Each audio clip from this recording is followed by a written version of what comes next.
Good evening, folks. Sorry about the delays and the technical hiccups here. I'll talk a little bit about how all that happened here in just a little bit. But for now, let us get into the game. Oh boy, nothing is loading up quite right here. Game, please load. Don't see my bots, but I think I know why that's there. Okay, thank goodness. The chat is not broken too. Golly gee.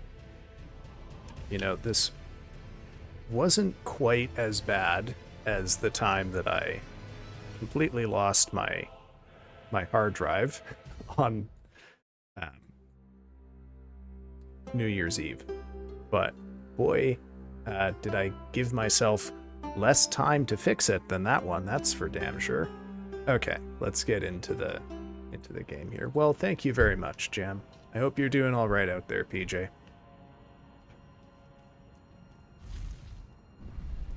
Keeping the lurk tab up. Yeah, yeah.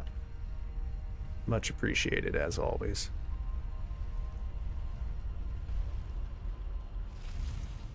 If you're headed out right now, I won't pester you too much, but if you got a couple minutes, I wouldn't mind chatting. If you got time, though. I know you're busy. You got a lot on your plate right now.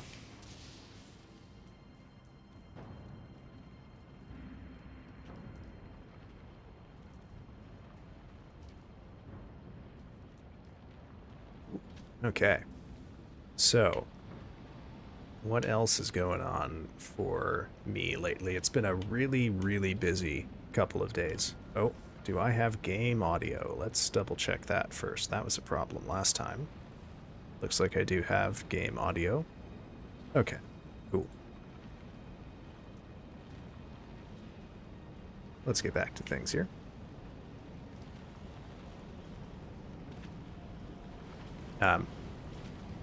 I have recently completed an application to teach a course at the university where I study. I would teach it as the professor of record, so that'll be for this summer. That I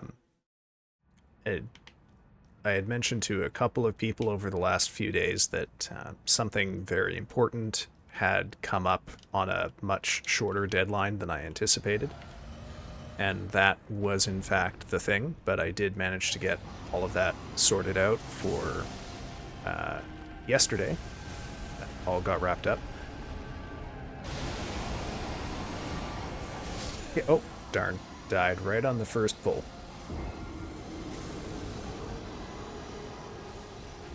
Well, that's a shame. But at any rate, so I managed to get that in. That was a really tight timeline because I had anticipated that I would have an additional 2 weeks to get that done than I ended up having. I will say I think the fault for this is, certainly at least partially mine.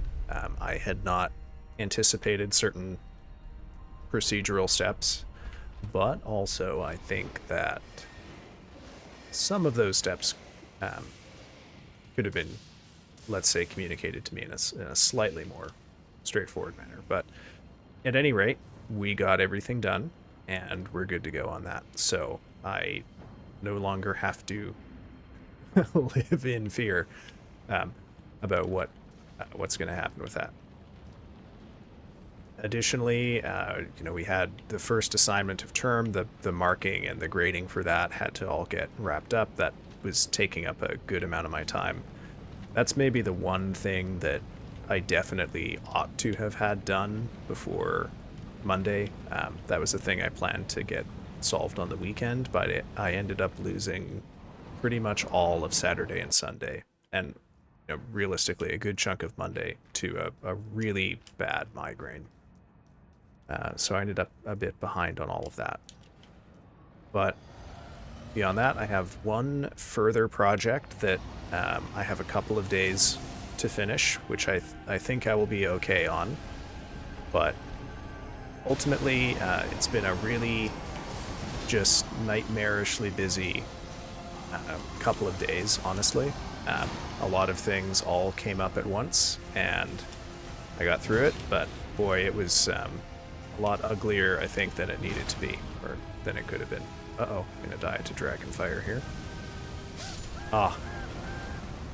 This is why the left side is safer than the right, because it goes a little further on the right-hand side. You have less time to react, and you have to get further away.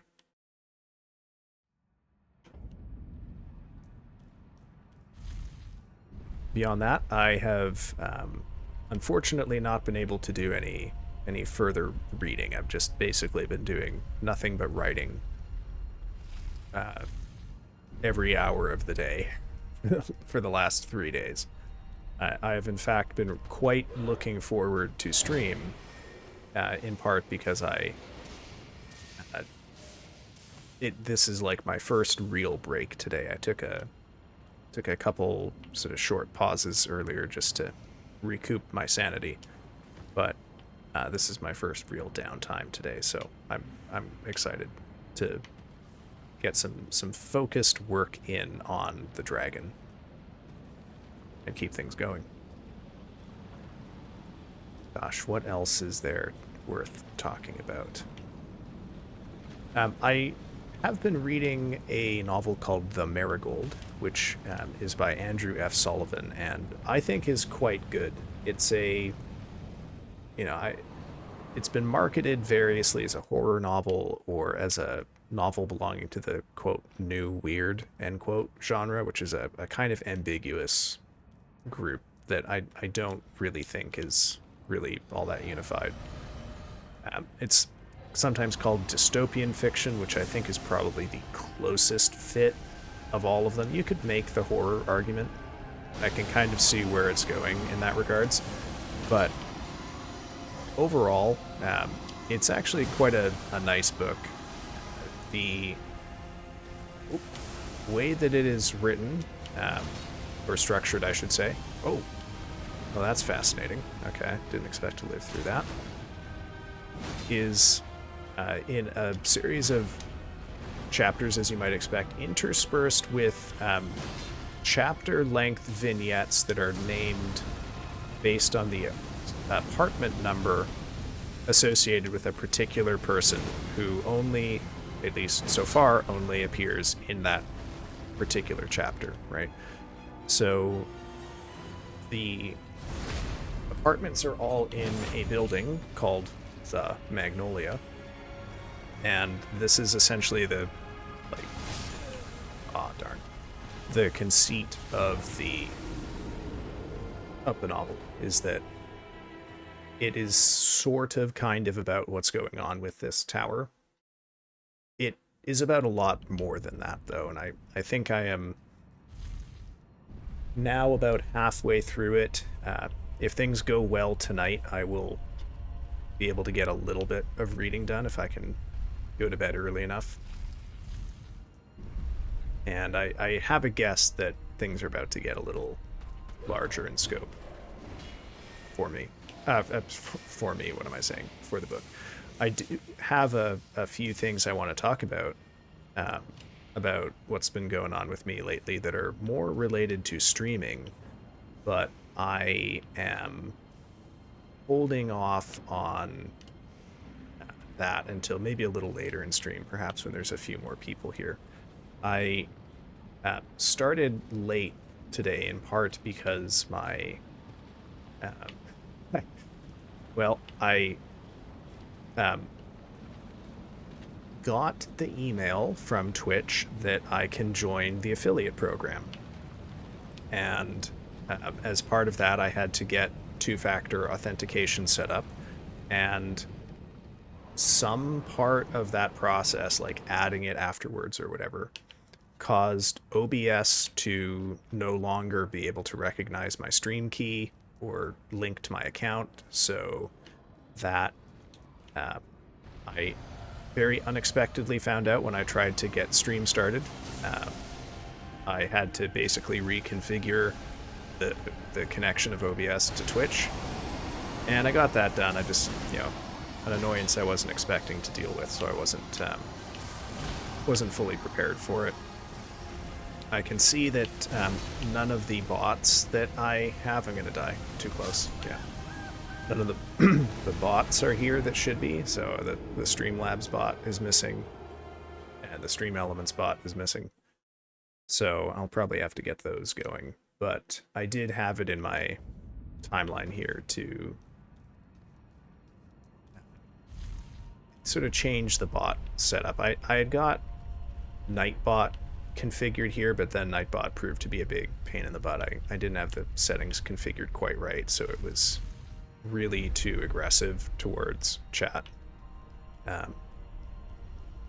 I know that I should be getting Seribot in here. That seems to be a an effective bot for dealing with certain kinds of spam, which have cropped up in my chat with some regularity. We actually haven't had one now for a little while. A bot like trying to sell art or trying to sell me views or things like that. So I guess I will just have to, take this as an opportunity to start with a blank slate on the bots. Main priority with the bots is going to be getting one going that can handle a clip command. That was related to some of the stuff I wanted to talk about later, but I get the sense it's probably going to be a slow stream tonight.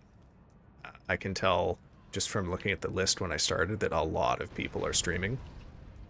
So this might be one of those nights where, oops, it's just going to be a little quieter than usual, which is fine. I've had very, very active, very, very busy streams these last 4 or 5, and that has kind of lulled me into a bad expectation, I think, in that I've not really got a sense for what I need to be doing or where my priorities need to lie. Like, it occurred to me, not this weekend, because I was laid up with a migraine, but the previous weekend, that I was spending way too much time making thumbnails for my VODs. So instead of the more, like, artistic / creative ones that I had been farting around with, I just settled into something that is way more, like, straightforward, way more simplistic, just gives the title, image from the game. That's a thing now. I have the pattern set up. It's something that I can throw together in just a couple of minutes once stream is over. So this is just an example of me kind of like not knowing what I'm doing, right? And further to that sense of not really having a strong idea of how to do stuff or what I should be doing or whatnot, I'm honestly a little bit worried about how fast I had follower growth last week. I can't complain. I had almost 20 followers in the last week, a lot of which are from Friday and Monday. But 20 followers is 20 followers, but that also represented almost a doubling of my follower count in the last 10 days. So it puts me in a position where I'm kind of losing a sense of what I should be expecting or counting on. And this is not great because it doesn't allow me to very effectively make decisions about my time or my energy. I know that there are definitely some things that would be really good for me to get a hold of. I've put off certain things for longer than I should. Getting Seribot going, for example, is one of them. Abzu, a VTuber I've met recently, recommended that particular bot to me, and I think that's a good one. But I also just I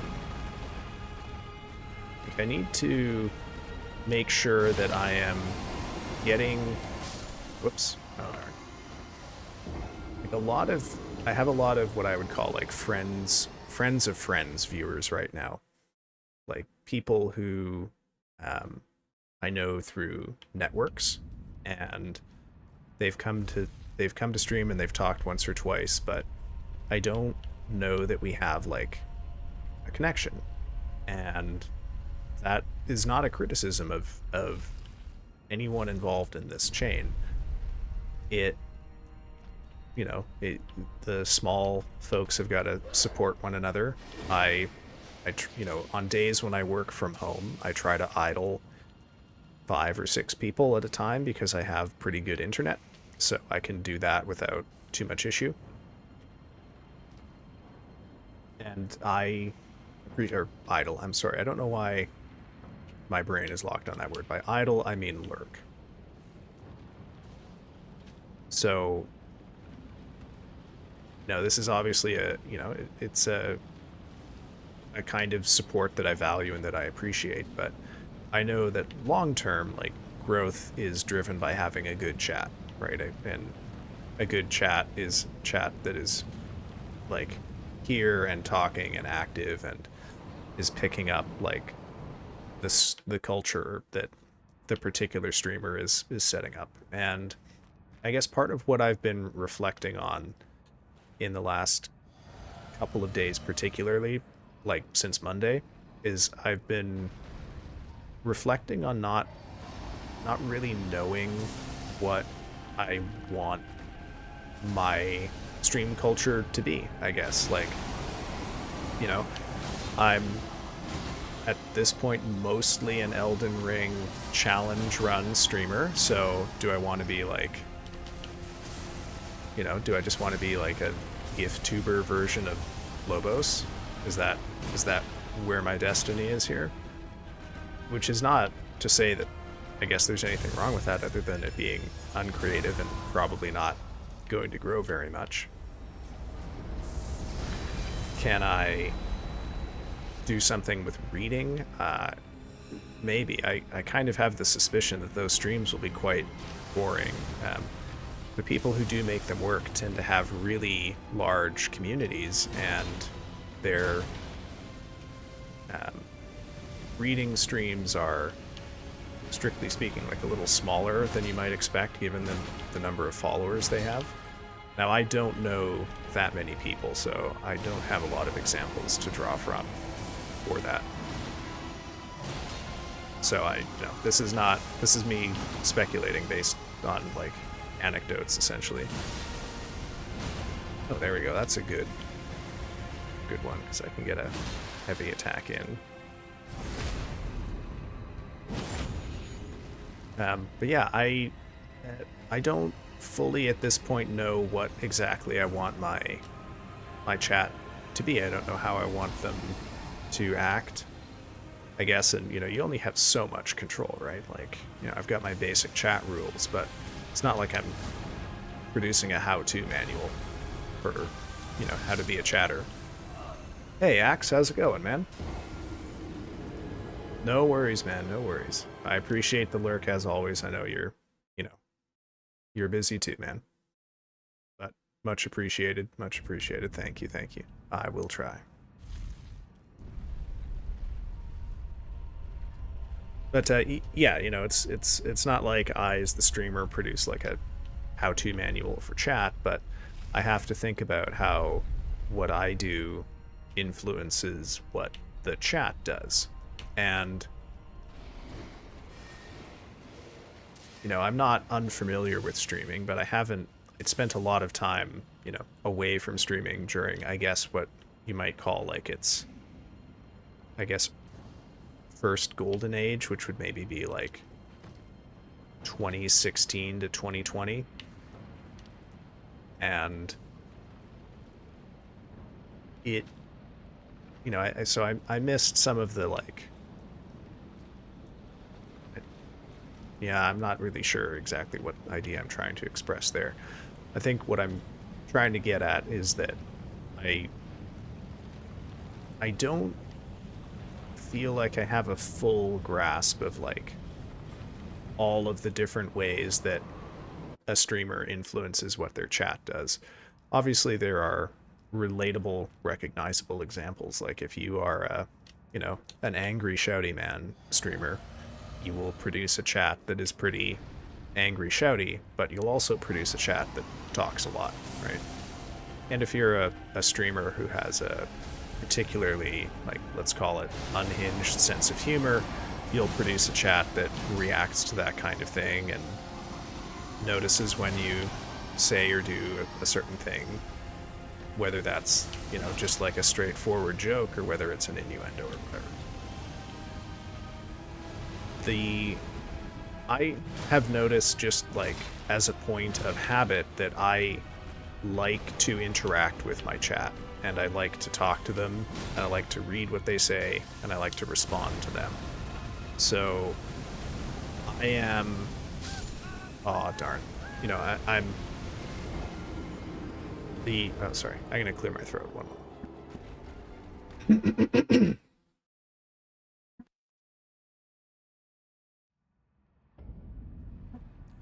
Hey, Chubby. How's it going, man? How's your day been?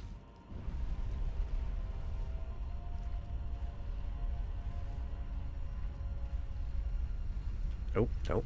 Let's not forget the elevator. Ugh.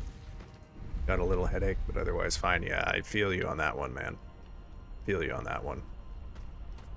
Well, I hope it's on the upward path for you, and that it departs your brain soon.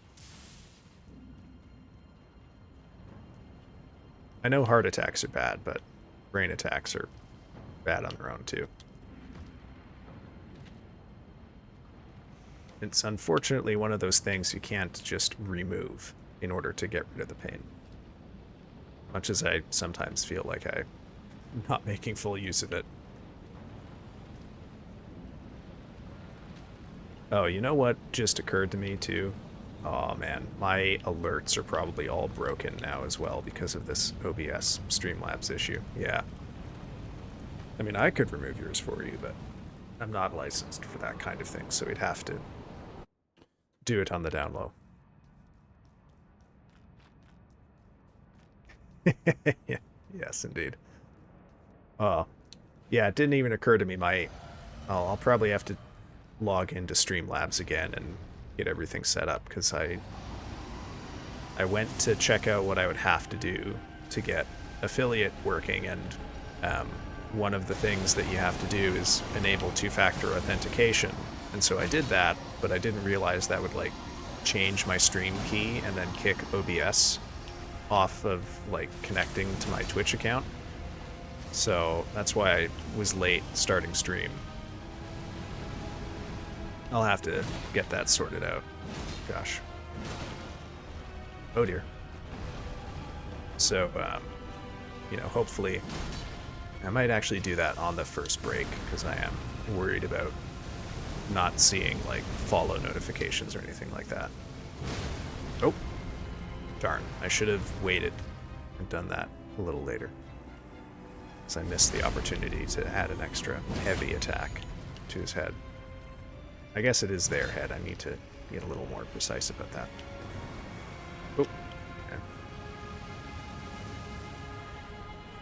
Gosh, and what was I blathering on about before Chubby joined? Game that, yes, I double-checked that too, thank goodness. I've gone from almost a week without Scuff to now back-to-back serious Scuff streams. This is the first time I've actually started a stream late, too, which I didn't realize. Granted, it was only by about 3 minutes, but, you know, it's just matter of pride, man. Matter of pride. And I've botched it. Okay, we got storm phase here, so we can probably... Oh, 3 minutes. Yeah, something like that. I can't quite recall. And forgive, yeah.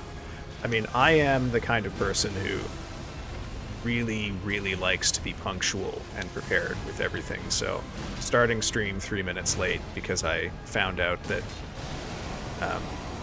OBS disconnected from my Twitch and needs a new stream key was like genuinely aggravating to me, just at the level of like personally disappointing myself, I guess. Oh, hey, PJ, you're back. Yeah, oh man, I didn't even think about the alerts. Silly, silly, silly. Oh. Turned off my tracking on him for some reason.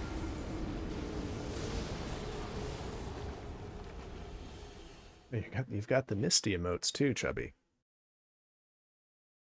Yeah, that was my fault, though. I should have...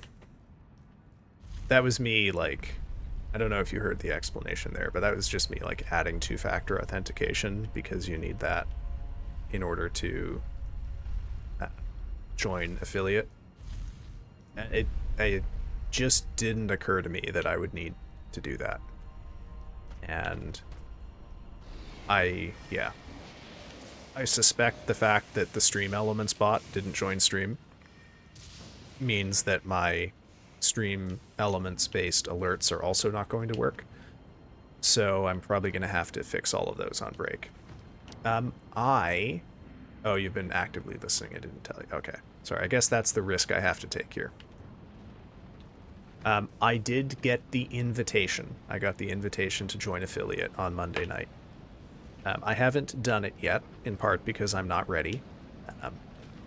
And in part because I've just had, like,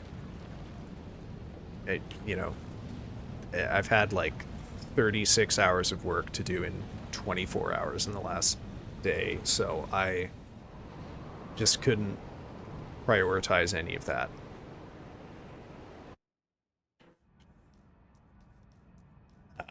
I don't think I will get it set up for Friday. I will probably try and get it set up over the weekend so that I will be affiliate capable on the week coming.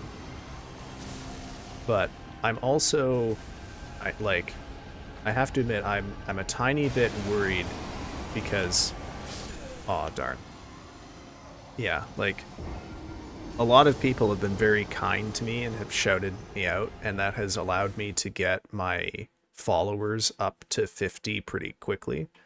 But I am legitimately worried that I'm not going to be able to sustain the average view count right now if I jump into affiliate, because I don't want to end up in a position where I, sign up and get all the paperwork done and get ready for this, and then end up without, end up getting the boot because I'm not meeting their metrics. So I may wait just a little bit before I actually jump in.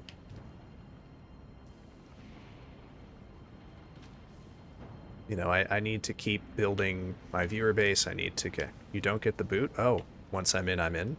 Is that it? Oh, okay, so I can voluntarily leave, but once I get affiliate, I've got it.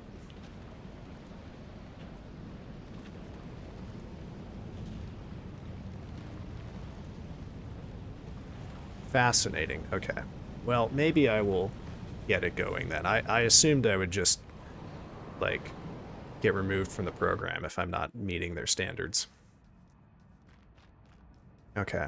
Well, that changes my calculus a little bit. But the fundamental problem still exists in that I can't, I have to be very cautious about how much of a boost I accept in the form of the kindness of other people, because it is important that I have, oh no, I went way too late. Organic followers, I guess, is maybe kind of what I'm getting at. And yeah. Well, hopefully I don't disappear for that long. Oh dear.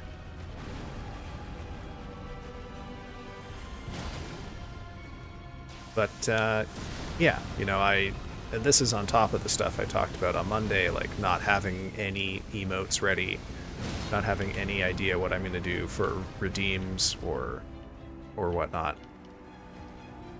So I have a lot to do just to have the bare minimum ready to go with this.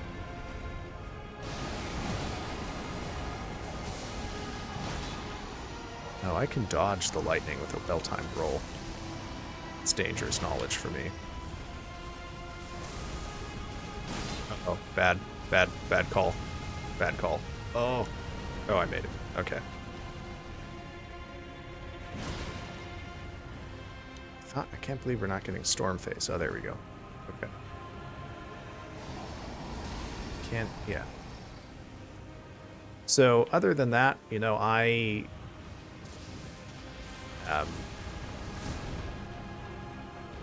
kind of have to decide what I want like how I want to market myself or present myself, because right now I am a yapping, like just chatting streamer who pretends to be a pro gamer streamer. Like, I do difficult things on here, but the gameplay is not exactly impressive. Like, no one's gonna watch me because I'm playing Elden Ring better than Lobos or that streamer who like beats Millennia on the dance pad or shit like that, right? So I'm kind of trying to figure out how I can present myself as the kind of streamer that like I actually am, and doing the kind of streaming that I enjoy. So I don't really know that I'm achieving that right now. And so I have to, you know, think about, you know, it's just shit I gotta think about. And I don't really have clear ideas on how to do that. No, it's because you have personality. I don't follow PJ, I'm sorry. What do you mean?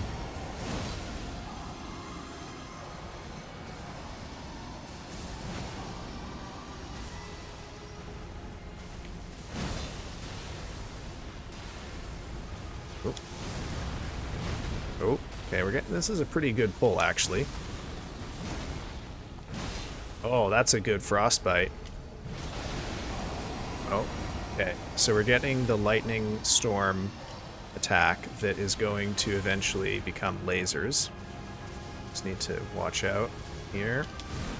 Okay, now I need to run and get as close to him as I possibly can. Ah, that was the one I needed to dodge. Okay. Oh, you were saying people aren't going to watch you because you're better at Elden Ring than others, and you're right. But I wouldn't even watch someone who's really good at Elden Ring but are hella boring in personality. Yeah. Yeah, and that's the thing, and I should be, you can be dog shit at games, but so long as you're entertaining and enjoyable, you'll go far. Yeah, that's sort of the problem, is that bro, I'm not even that into Elden Ring anymore. I came back to hear you yap. Yeah. Yeah, I mean that's kind of the thing, is that I don't know how to market what is me, I guess. I don't know how to do personality-driven marketing all that effectively, because I don't, you know, I guess it's in the nature of being a certain kind of streamer, is I don't understand my own appeal, right? So it's hard for me to take a step back and say like, oh, this is what I need to emphasize, this is what I need to put up there. And I'm slightly hamstrung by the fact that I'm a befuddled old man with very little technical expertise. So certain things like clipping old VODs or making compilations or like stream highlights are very, like, they're out of my reach right now. I could do them in a like technically very clumsy way. Like I could probably, if I spent the entirety of like Sunday coming here just buried face deep in DaVinci, I could figure out how to combine clips and make a highlight video, but it would suck, right? That's the problem though, is I don't have that income. So I either do it myself, or it doesn't get done, or I get very lucky and like professional video editor like stumbles across my stream and likes my shit. Oh. Okay. Nope. Don't go. Which, like, I know that sounds kind of doom and gloom. I'm just trying to be like realistic about what my options are, so I can make decisions about how I spend my time and energy, because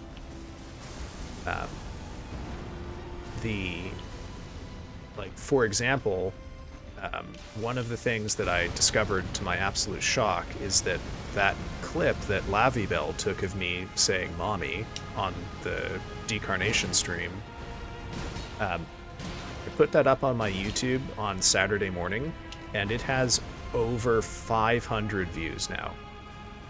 on an account. Like, I didn't promote it or post it anywhere. And my like YouTube channel has 4 subscribers, right? So functionally speaking, that went viral for me. So clips are clearly a thing that can work. So I guess the main, like, oh no. The main thing that I'm thinking of spending more time doing is like taking an hour after each stream to just clip moments from it that I think would be good. But not every stream has quite so many, and this only works for the streams that are still up on YouTube, or that are still up on Twitch. So I guess one advantage of getting affiliate is I'll have a month with each stream instead of a week to get the clips done. Dang, I only got 140. Well, hey, 140 is still really good, but also Jammy, I think if you had a clip of you saying "mommy" on stream, then probably do 500 view numbers. That's the thing, is it's a clickbaity,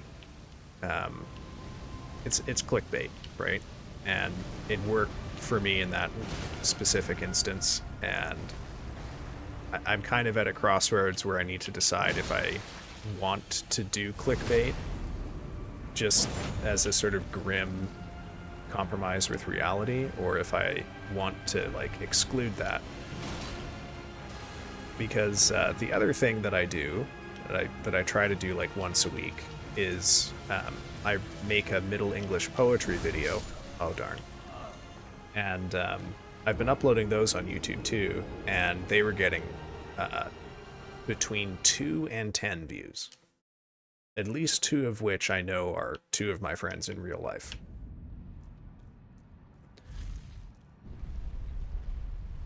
So I'm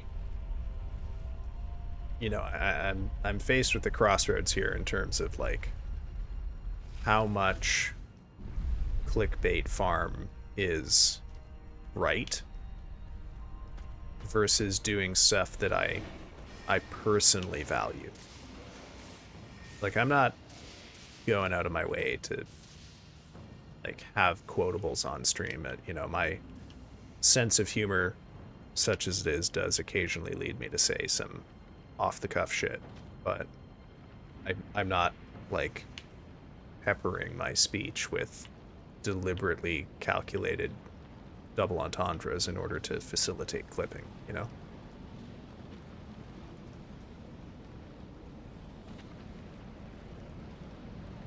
Oh, hey, Rio. So did I overlook you earlier? I'm so sorry. I saw you and I remember thinking, oh, hey, Rio's here. But I don't know if I actually said anything to you.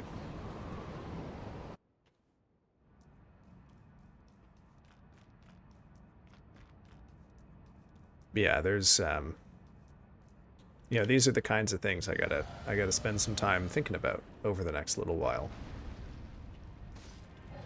In the meantime, I'm like, yeah, I'm so sorry, Rio. I'm so sorry. I'm also trying to make sure that I'm doing good networking and like finding people who are a good vibe with me and who make the kinds of content that both I like and that would be a good complement to my own. These things are all, tricky to figure out, and I still don't 100% know how I'll know when I've found the right stuff, I guess, for lack of a better term. Ooh, okay. But, I've got time. I thought I'd be at 50 in April. So hard when you don't have time to troll Twitch looking for people you vibe with. Yeah, I've been really lucky in that I have made a lot of really good connections through people I knew before I started streaming. So I don't have quite the uphill battle that some people do with this. And my Reddit posts have been a kind of unexpected boon for me in terms of finding people who are good fits. Like Lavibel and Abzu both came here from Reddit posts, and they're great, right? So I have, there are certain avenues I want to continue working, like Reddit is good for me, it seems.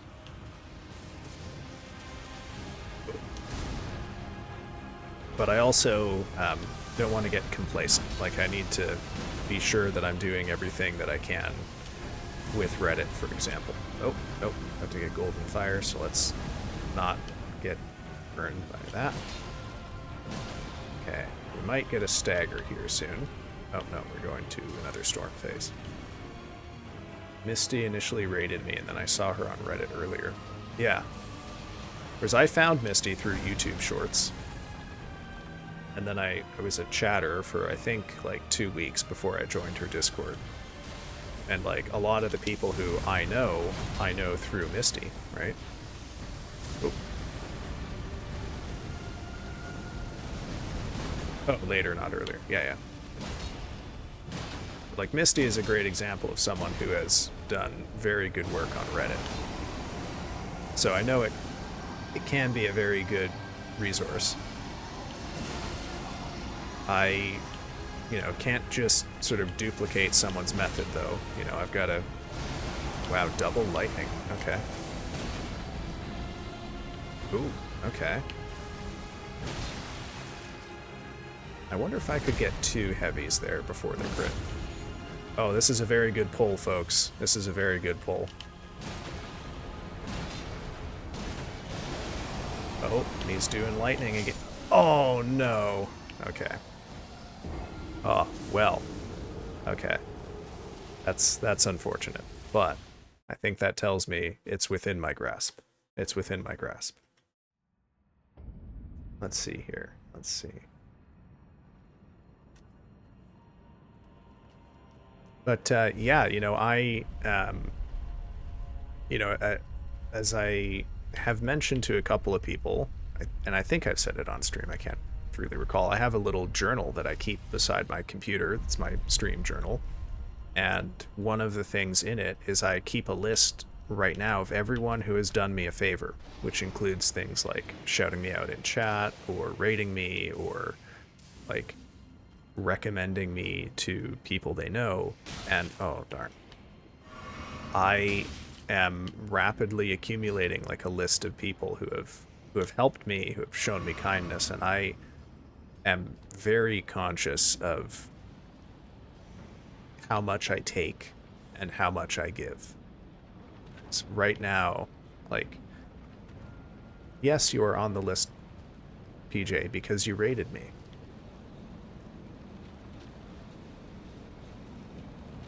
Of course you're on the list. Misty's on the list, Haku's on the list. I can't pull it open right now, but like Axe is on the list. Abzu is on the list. Lavibel is on the list. Lavibel is on the list because she is the first person who has done in-person word-of-mouth recruitment for me. It's my list of people who have done me favors, who I owe something to. Like, I was actually floored, like genuinely shocked when I learned last week that Lavibel brought someone she knows from real life to my stream. I legitimately couldn't believe it.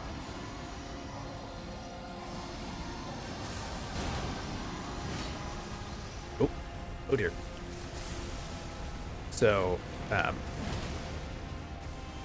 I have also been, spending time thinking about, like, how I can start and what I can do to return the kindness that everyone has shown me, because I don't want to, I don't want to be someone who just takes, right? Who just shows up and leeches growth from people who have... Oh no, I missed the crit. Oh no. Oh, and then I got killed by an easy attack. Dying of shame, I guess.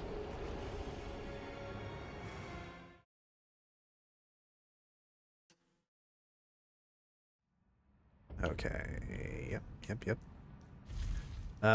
We'll put in, I think, 2 or 3 more polls, and then we'll go for break, so that I can get my alerts fixed. Hopefully I do not have any new follows or anything that have come up in stream so far that I've ignored. And if that is the case, if there's anyone here who's followed me since the start of stream, I am very sorry. Please feel free to abuse me in chat somehow.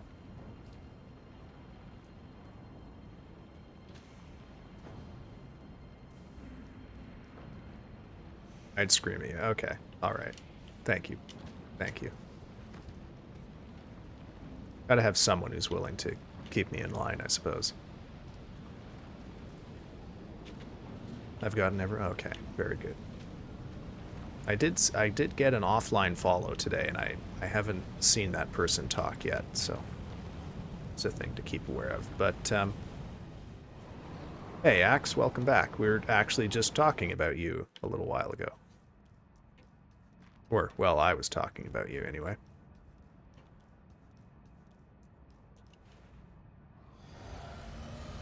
Don't worry, it was only good things.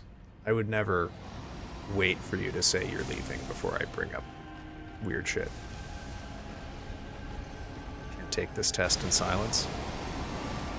Ugh.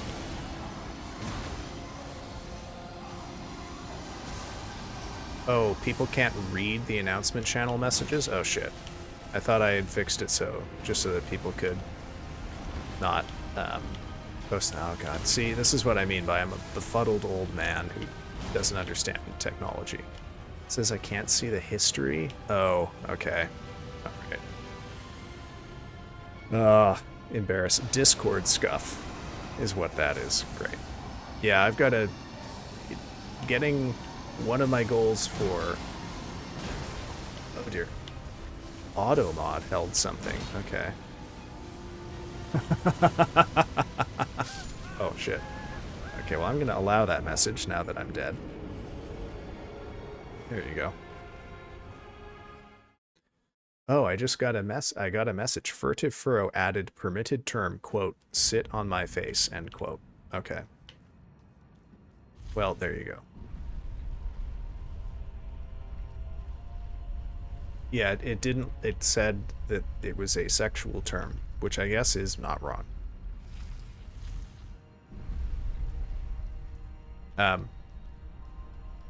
Where was I? Yeah, okay, Axe, I will say you were brought up specifically in terms of, like, I was discussing people who have helped me grow and who I owe something to, and I'm just trying to be, you know, conscious of not taking more than I'm giving. You know, you and Misty in particular have both given me a lot, so I need to think about you know, what responsibilities I have to be a good community member for everyone. Hey, Azure, how's it going? How's it going?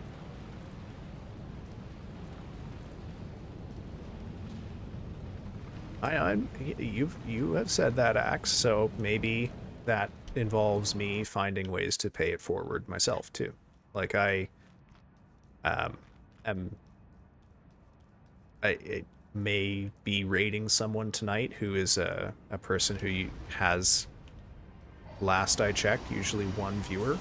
So hopefully I can do something nice for that person. Did I remember to flask? I don't think I did. I didn't. I forgot to flask. Oh shit.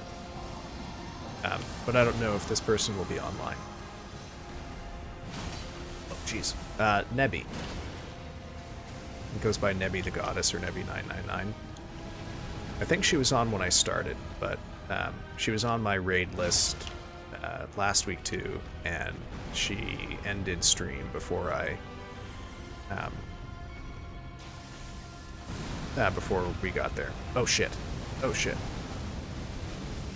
Oh, interesting. He totally whiffed the breath. That's fascinating.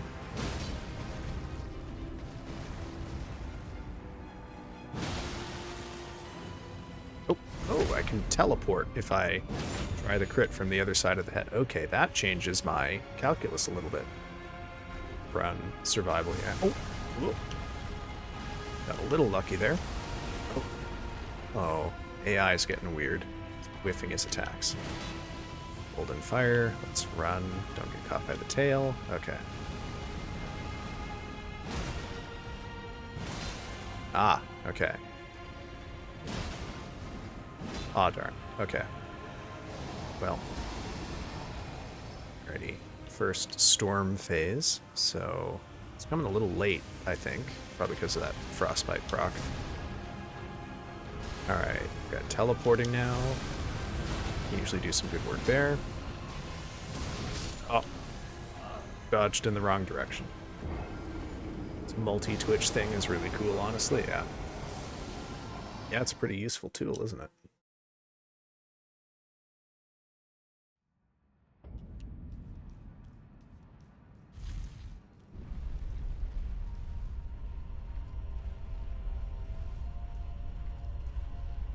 Did I say hi to Azure? Yes, I did say hi to Azure.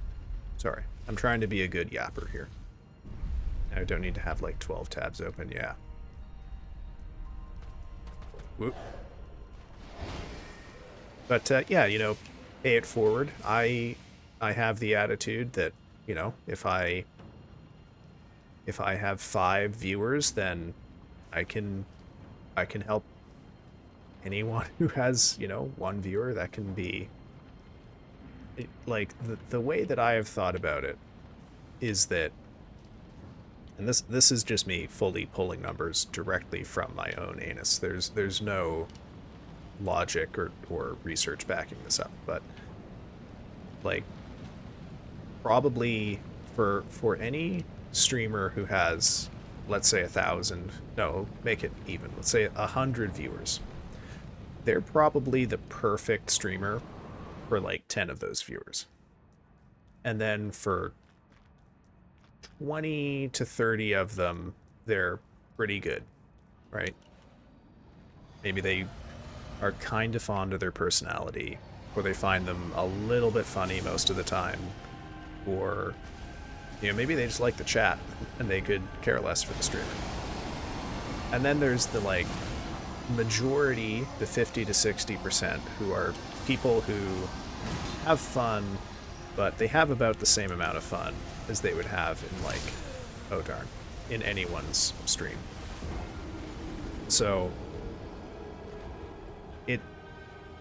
one of the things to me that seems really valuable about rating people, even people who are very small, is that it allows you to like show people different streamers who, you know, might be a better match for them. And if that helps someone grow from like 1 viewer to 2, I can feel good about that.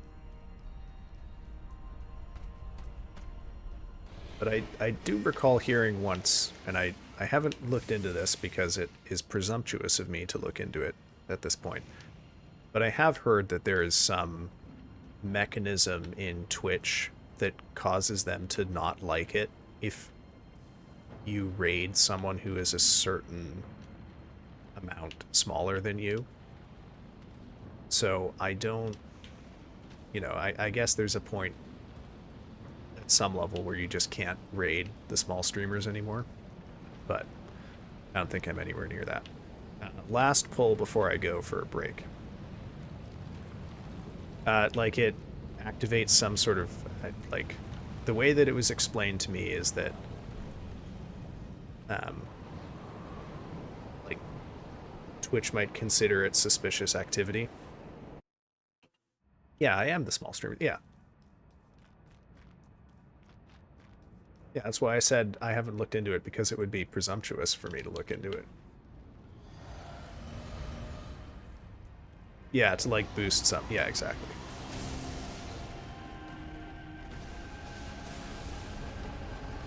Is it BS in the sense of that's not true, Twitch doesn't do that, or BS in the sense of they do that and that's why, but it's stupid because that's silly?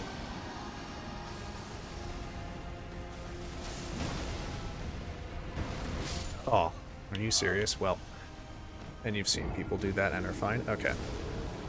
Alright, well that works for me. I'm going to take a quick break here, and I'm going to double check my stream alerts, and hopefully double check that those are fine. Maybe I'll be lucky and everything is in order. In the meantime, folks, go grab yourselves a drink or some food if you're hungry or thirsty, and I will see you back here in just a couple of minutes. Alrighty, bye-bye.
Alright folks, I am back. We will go back into the game here in just a moment. It would seem that I was in fact correct, and I had lost my Streamlabs alert box connection also, so that has hopefully been restored. And maybe we'll even see proof of that sometime tonight. Other than that, I just I did want to point out one other thing here, which we can see on this screen, which is that I have had occasion to add another name to the memorial list of VTubers who have passed. Yesterday, I believe it was, or late Monday possibly, we found out that a VTuber by the name of Darleeng had passed of an unknown illness after quite some fight. I'm of the understanding that she was a good friend of Bao and a couple of the other sort of bigger indies, and that there's going to be a memorial charity stream for her this weekend at a date and time I am not 100% certain of. But I expect we will know more about that by Friday, including like who will host it and what the charity will be. So I will probably put that info up on Discord, and I'll if there are posts about it on any of the big social media platforms, I'll be sure to circulate them too. But I don't want to get too into it because for whatever reason these things tend to affect me a lot, and I don't fully understand why. But quite a lot of people who have had things to say about her, who knew her in life, have remarked on her kindness, her warmth, her friendliness to total strangers, her willingness to help out anyone with whatever questions they had. And, although she's gone now, those things that she valued in life, those, those habits and those ways of relating to other people that so many have found meaningful to share, those don't have to end with her either. So, one way to grieve is to ask how you can keep their memory alive, and one way you can keep their memory alive is to act as they would act. So, on that note, we'll get back to the game. Alrighty. So, where were we? Placidusax. Yeah, we've had another... So we had that 5% pull earlier, and with any luck, we will get to a 0% pull tonight. Oh, thank you, Azir.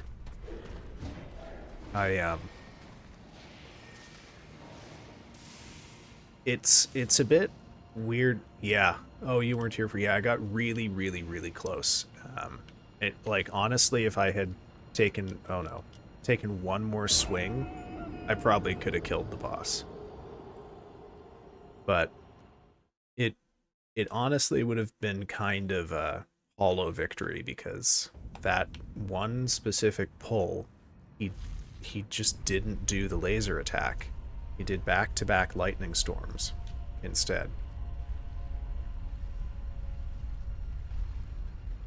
And I kind of want to dodge the laser on the successful pull. I have done it. I've dodged the laser on some pulls where I later died. So it is doable. I'm just not very good at it.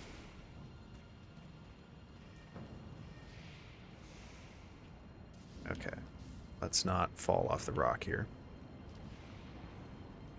I will say the boss that comes after this, just take the, I can't. I'm not even satisfied about my Godskin duo kill, because it includes like 4 whiffed parries in it. And it's just embarrassing. Like, I want to figure out how to resurrect the boss and do it better.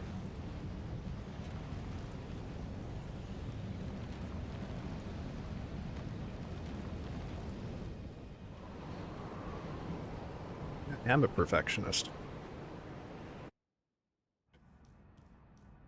I mean, I've kept to basically all of my, my principles of honor in this run. Um, the Godskin duo were really testing me. I really want to, or sorry, I really didn't want to resort to like using sleep potions against them, and I didn't. I just did it with raw parrying power, and it took me like 2 weeks of streaming to get there, but I did it. Oh dear. Oh, we're gonna get rocks now? Okay. This is already feeling like it's gonna be a weird pull. Okay, what's going on here? Yep, we're getting into weird pull territory now. Oh, ooh. This is not gonna stagger in, is it? Okay. Try and get a little closer. Stagger is coming soon, I think. Oh, darn. Early dodge for some stupid reason. Oh, I've lost my touch. Rusty as soon as I went off and fixed Streamlabs.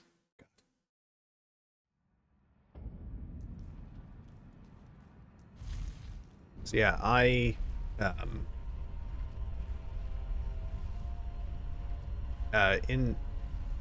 think I was explaining a moment ago, following up on what Azir said. I guess like a quirk of my personal history with VTubing is that a lot of key dates or key moments for me were lined up with some tragedies that rippled through the industry. Need to lurk. This test is getting to you now. All right, man. Well, thanks for coming by. Good luck with your test. Thank you. I appreciate it. So I'll give Axe our power so that he may pass the test. Or even ace it. I'm a real one. Well, thank you. I appreciate that.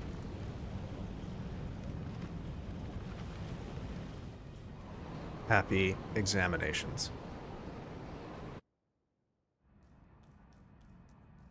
But yeah, so for example, I first started learning more seriously about VTubers in August of 2024, and the very first day that I was like on the r/virtual YouTubers subreddit was the day that Mikoshi Terran's death was announced.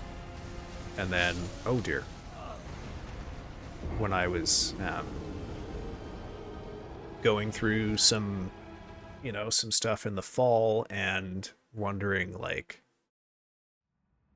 what, if I was really happy with everything I was doing in my life, it was around the time that there was a really, really impactful moment where like Kawashima Minori's brother had access to her Reddit account and announced that her social media accounts would be closed. That was not when she had passed. She had actually passed in July, but it turns out, I guess, a lot of people hadn't known that, and so that was sort of like a delayed announcement for a lot of people. And then it was not,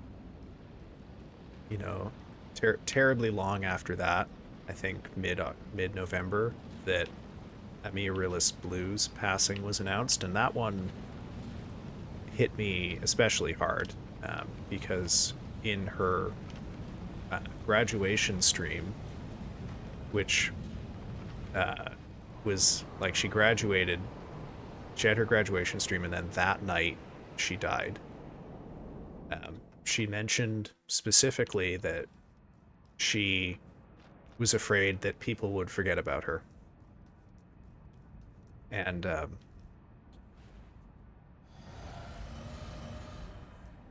just seemed like I could do a little bit to make sure that doesn't happen.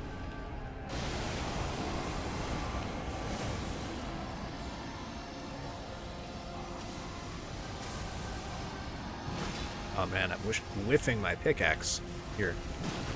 Uh-oh. Nope, I'm gonna die. Holding fire. Oh no, he got confused. Okay.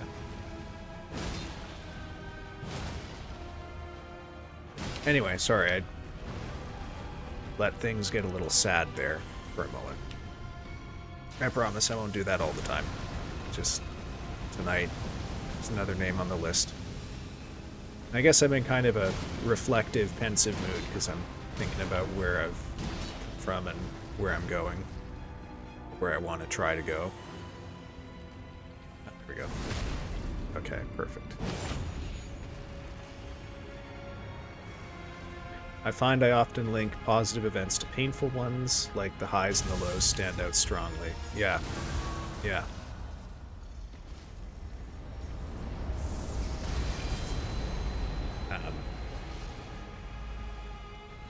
I haven't had that little memorial message the whole time I've been streaming. I was inspired to put it on there by a similar message that I saw in the streams of a streamer who at that point went by Hijiki, but she now goes by Leviathan Lovey. She's on my raid list too. We've never actually been streaming at the same time, I think. But yeah, a couple weeks ago, Lavi was in chat and asked me why I like horror games. And oh darn. I think part of it for me is that I can't you know, I need to be able to take the bad alongside the good. So, you know, I have a very hard time getting into games that are like too nice or too too nice or too soft, I guess, where, you know, everything is just hunky-dory. I have to have some element of the real in there, and the real has bad in it too, and that's part of what I think horror as a genre of art offers us. So I am conscious though that, like, you know, playing horror games is not you know, that much of a contradiction of VTuber culture, but it does seem like by and large VTubing is a culture of, I don't want to say distraction, but it's like, you know, a lot of people will express it in terms of an escape. Like you watch a VTuber to escape from the bullshit of regular streaming or of real life or whatever. And I know at some level that's just not a thing that I can provide, or that I can provide consistently, because I have to have the good and the bad together, or it doesn't feel real to me. Hence the memorial on the scenes. It's on the ending scenes too. Oops. Shouldn't have gone for that. Okay, we got Dragonfire coming here. Don't need to approach yet. Okay, now what? Okay. Okay, there. Do we get the good claw attack now? We do. Okay. Round behind the little wing. Run, run, run. Oh no. You know, it just occurred to me, I haven't seen Hammer of Angband around for a little while.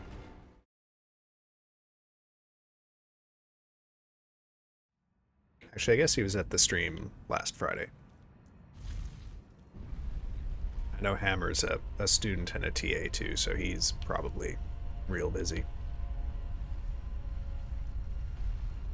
I think about that only because I am reminded that I did some lore deep dives on Placidusax here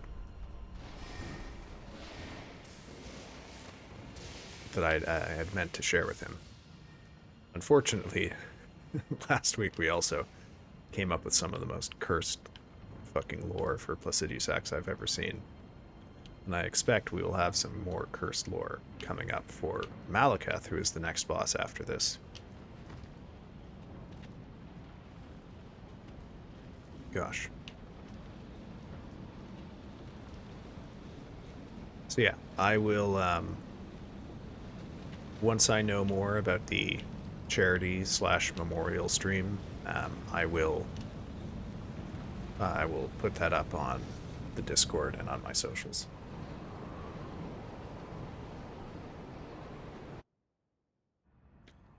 I'm glad that there will be one. I will say one thing that seems a little odd to me is that, well, I guess I shouldn't say it's odd, because I have some theories on why.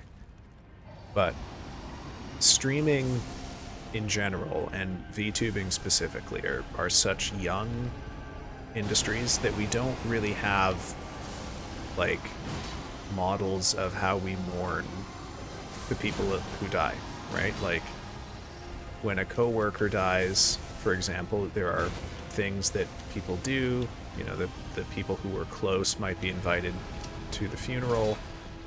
There'd be cards or, you know, offers of or condolence to the person's family who everyone might actually know. But of course, when we're talking streaming, we're a lot of us dealing with strangers, and it doesn't seem to me like there's a recognizable grieving process available here.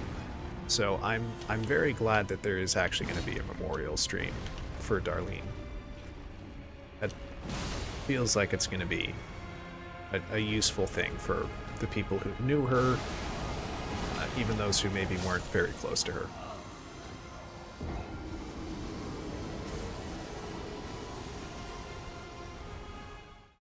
Oh, can't believe I got killed by the lightning.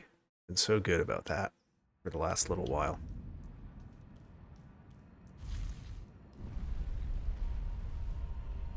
But that is the nature of, I guess, oh, how should I put it? You're doing great. I mean, everything is a compliment and encouragingly. Thank you, man. I appreciate it. It's, oh man, I should stop talking about Darleeng because it's actually making me kind of choke up here. But, yeah, I don't know. It's just, oh.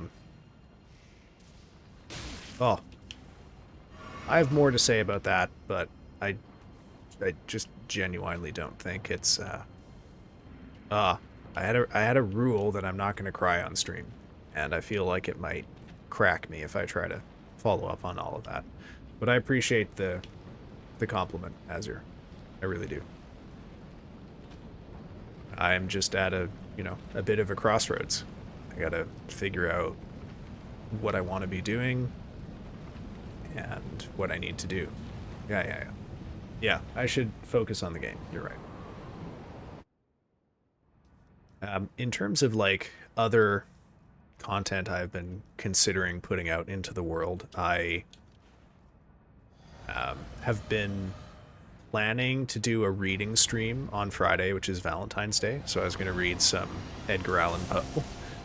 I don't 100% know if I'm actually going to do that, or if I do, it might only be one of the 3 stories that I'd planned, because I feel like, one, a stream that's just me reading short stories is going to be kind of boring, and 2, the last time I did a reading stream, which was a Middle English reading stream, oh god, that almost never happens, I only lasted 2 hours before my voice went, because it's a more constant and stronger pressure on your voice to read out loud from something. Whereas at the very least, when you're gaming or you're doing the,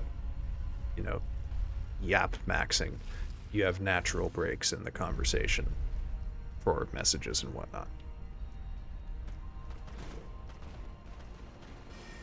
So I might cut that down to perhaps like one story, or maybe I'll read, yeah, maybe just one, and then we'll game. Oh, geez, one of them's actually following me this time. Edgar Allan Poe, yeah. I mean, it's very my kind of thing. I just don't know that anyone's going to tune in, because the stories are... yeah, yeah. It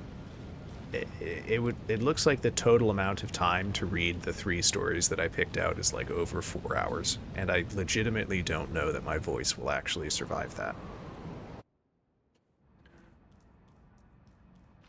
I would like to try it though, and if I do, I might finish up Decarnation on Saturday. Welcome in, Shot. How are you doing?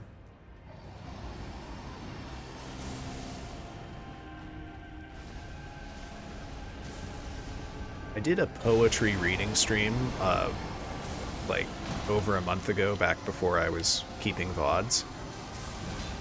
Not a Middle English poetry reading one, but with that one I tried to talk about the poems too, and I don't think that was very successful. So I know someone in Discord asked if I would analyze the short stories after I read them, and I think that's just right now that's a non-starter.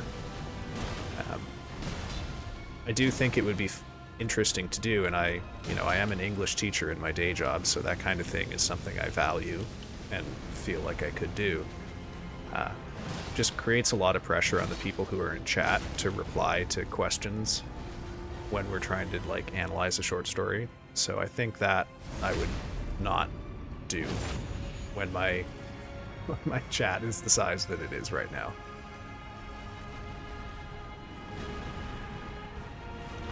Okay. Can always break it up into parts too, yeah. I do technically have a long overdue promise to finish one of the Robin Hood poems I read a couple weeks ago. Thanks, just listening to your chill chatting. Well, thank you. I'm glad it's doing something for you.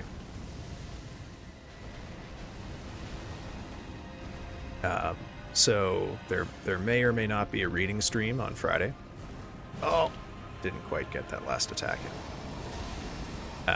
But of course, if there's not a reading stream, we'll have Decarnation, which is still going to be a reading stream because we're only about halfway through that game, and it took over 4 hours last time to get where we are, which represents about 60% of the way through the game, I think. So probably still need another 3 hours to finish the game, which is fine because it's a nice sort of slow-paced, story-driven game. Lots of opportunity for me to yap. So I'm only too happy to spend Friday doing that. But I have backups. Good blind dodge there on my part. And if all else fails, there's always Dusk, which was a really fun game I didn't expect to enjoy, but I tried it on a whim after the Carrion and Nightmare Cart stream from 2 weeks ago. Okay, we're shaping up to a pretty good pull here. Let's see if we get some results. Okay, I want to go straight 90 degrees. Okay, perfect. Whoop, whoop. Your avatar is a demon in a painting reading a book. It's very on point. Yeah, yeah.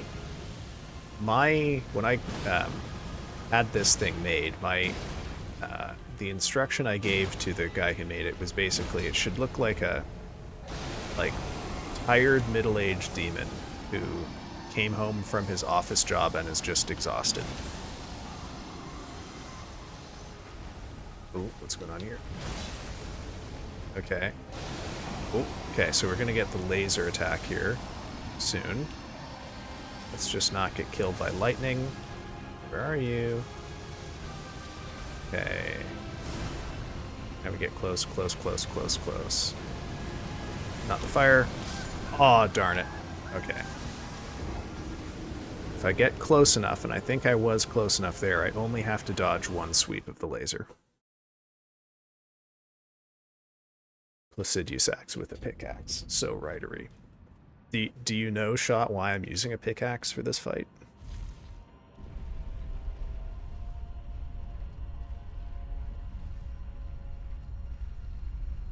Yeah, a weekly book reading, yeah, or like Twitch book club or something. I think all of that would be cool. I just don't think that. Okay, so here's the thing though, right? Is sort of like how I have a list of games that I don't I would like to play on stream, but not until I have like double-digit average viewers. There's a list of things I would like to do on stream that I think would be, if not fun, then valuable. And some of those, though, only make sense when I have like a slightly bigger audience. So the book club thing, I really do want to do, right? But I stream 9 or 10 hours a week right now because my day job is like a 50 to 60 hour a week commitment. I just don't have time to have more. Right?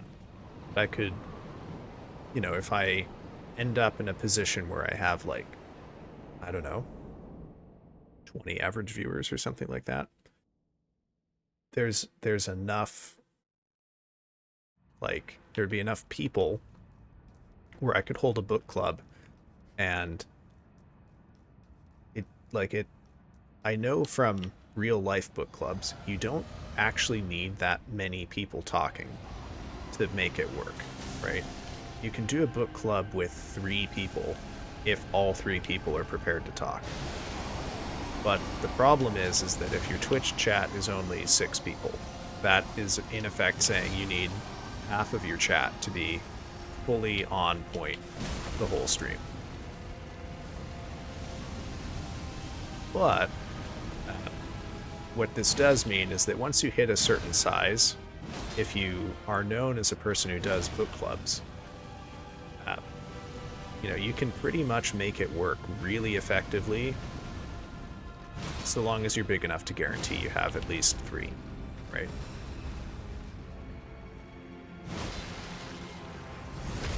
Same, I want to do way more fun stuff, but it's tough talking to no one sometimes. I hear you 100% on that, man. Whoa. Throwing rocks, okay. What are some of the things you want to do, Shot? I'd love to hear about it.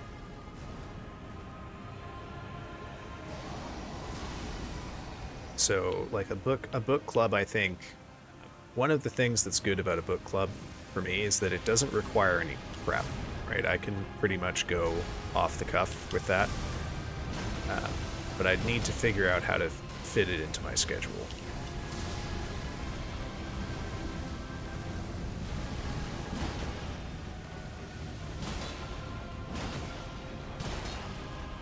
Whoop. I never did answer your question about why I'm using a pickaxe. So, dragons in Elden Ring are all, for the most part, resistant to physical damage, except for piercing damage. I think they call it thrusting damage in Elden Ring, but it's basically they are vulnerable to things like spears and knives and long, slender blades that thrust. Now, the pickaxe is the only weapon in the great hammer category that does piercing damage, because of course, like look at it, it's got a big spike on the front. Shit, that's a shame. But the advantage of the pickaxe is it's the only great hammer that does 100% piercing damage, and it does a lot of stamina damage too because it's a hammer. So that means I can both maximize the damage of my regular hits on Placidusax and also get these staggers on him way more than I would if I were just using like a spear or something. Plus, you can use it at rune level 1.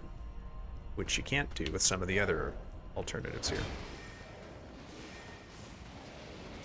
I want to do some kind of Hot Ones type interview for Gamer, where we talk while we play or something like that. Okay, so would there be like increasingly difficult things we have to do on such an interview? Sort of like how the Hot Ones stuff, like, they get hotter? Or maybe like a Rift Tracks night where I play a bad game and make jokes about it. Oh yeah. Oh yeah, like that, oh, that awful Superman game for the Nintendo 64. Have you played it? I don't know why that's my reference for bad games.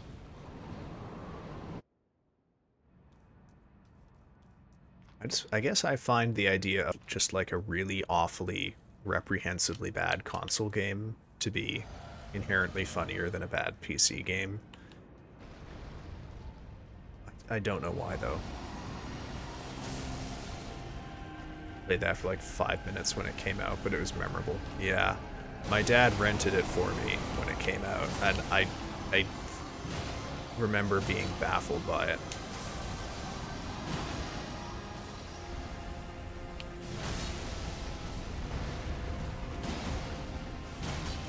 We're getting some interesting results here. Okay, round behind the small wing. Oh, okay. Let's grab that teleport. There we go. Okay, making pretty good work of his first quarter of his health bar here. And we get a frost. Oh no, we might be too close. Don't die, don't die, don't die. Okay. Yeah, as I recall, the gameplay, at least on the bit that I saw, was mostly about like flying through rings and using your heat vision to melt ice. I think. Admittedly, I haven't played it since it was new, which, I don't know. I don't know if that makes the experience better or not.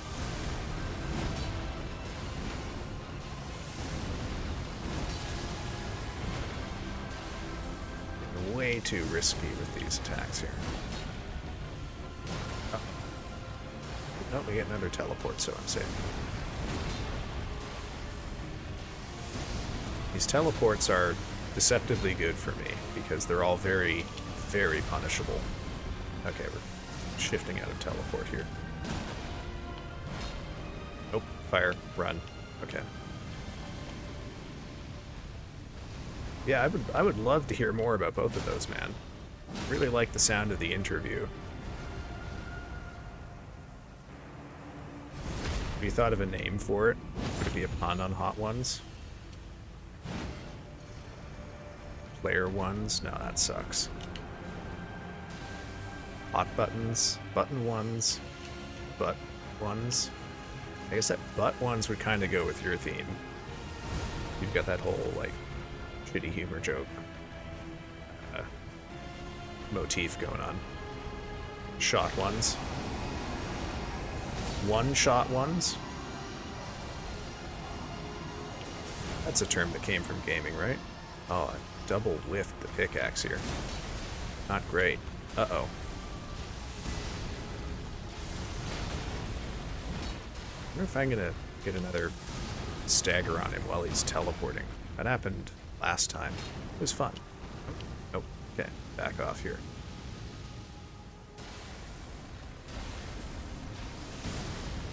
So much teleporting tonight. At least on this specific pull. Doesn't usually like to stay this long in teleport phase. Oh, there we go. Oh, and a stagger at the same time. That's exciting. Okay. Okay.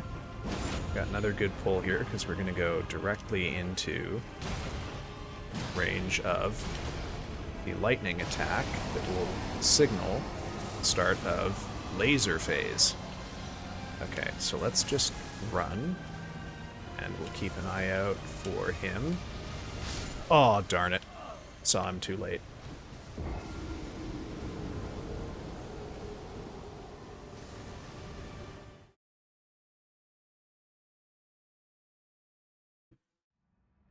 Alright, back at it.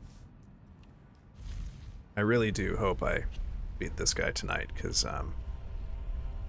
if not, he's going to take me longer than Godskin Duo, and that thing took me forever. I've only lightly started thinking about these ideas, but I will think about them more and share my thoughts.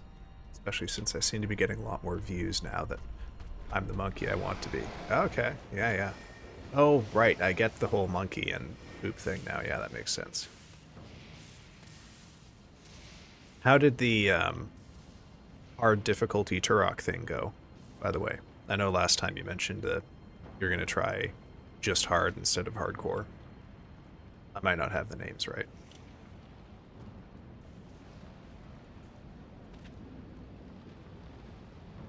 Turok, the N64 Turok games were pretty impactful on me as a kid. I don't fully remember their names. I think one of them was Seeds of Evil. The cerebral bore really affected me as a child. You know, in predictable ways. But the thing is that by that point I had already gone through like two, I guess, moments of loss of innocence before I met the cerebral bore. Oh, sorry for clearing my throat right into the mic there. When I was 8 or 9, my family went to a city that's not too far away from where we lived at the time for a short, like, 2-day vacation thing, basically. My dad had to go for work, and he just brought us along. And one of the things we discovered there is that city had a wax museum, which we didn't know about and didn't know anything about. And this was the mid to late 90s, so you would have had to know word of mouth, basically, to know exactly what was in it. Because one of the things that was hiding in this, not exactly suburban, but small city wax museum was like a room of torture devices. And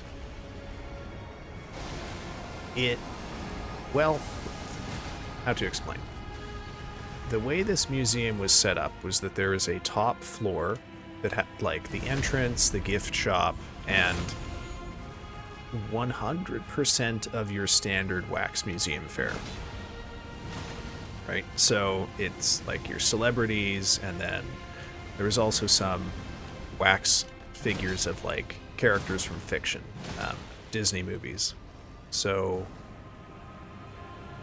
one of the little tricks that they played, at least as I recall it, my childhood memory might be flawed here, is that the 7 dwarfs were wax figures there, and they were all going down a set of stairs. So I, a child, figured, oh, okay, well, 7 dwarves going downstairs, this is probably just a mine where I'll meet more of the dwarves, or oh darn, Snow White or something. But no, you go down the stairs where the 7 dwarfs were, and you end up in a fucking torture chamber where you had a wax museum of Benedict Anderson, or a wax figure, and then wax figures of people getting killed by all sorts of various execution methods. Wow, Lavi, welcome in, and what a moment for you to join us. How's it going, Lavi?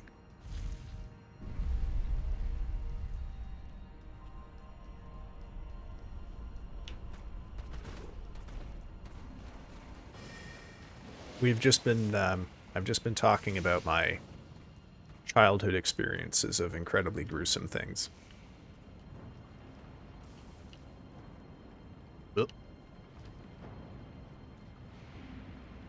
Oh, yeah, Friday night I'm planning Turok hard mode.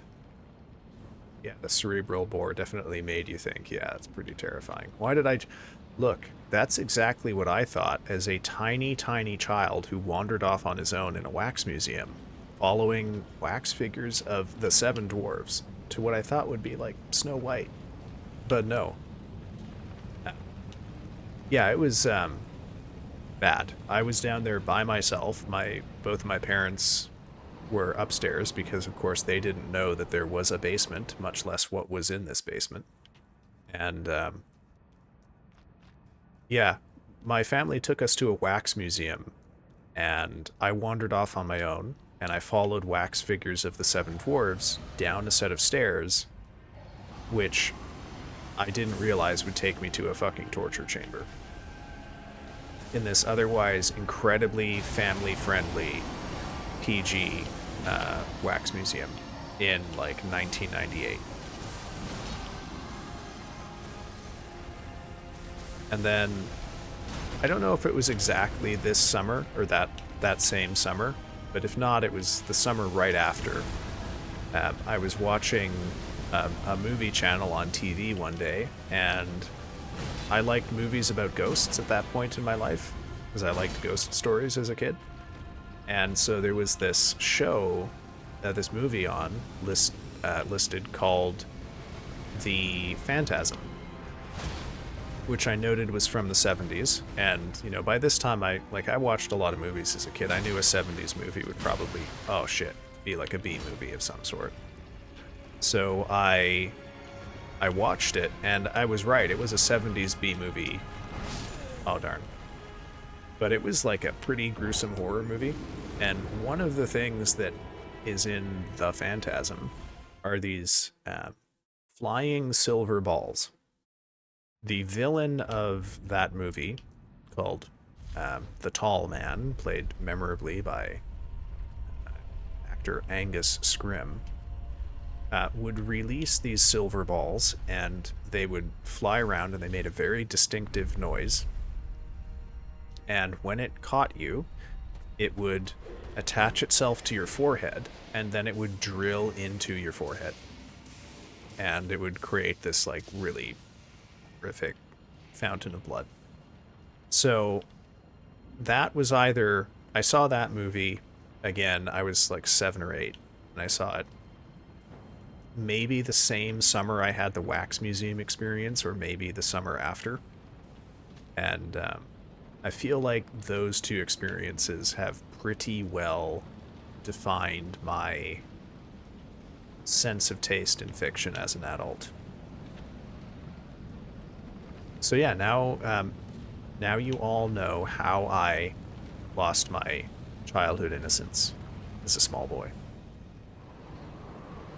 Use this knowledge responsibly, people.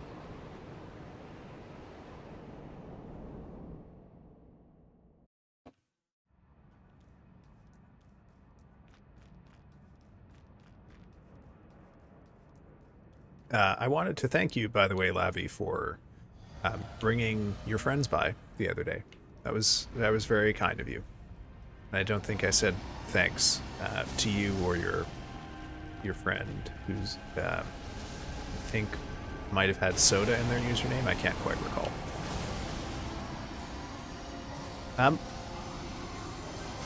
I don't remember getting nightmares from them, but what I distinctly recall is knowing that they had, like, really affected me. Like, I thought about them a lot while I was awake. I kind of knew that I had, like, seen something that I wasn't supposed to, and that I couldn't unsee it. So I just had to live with that. Okay, I don't want to get about to get the stagger. I don't want to do that. Oh, come on, really? Right, well, we will try again.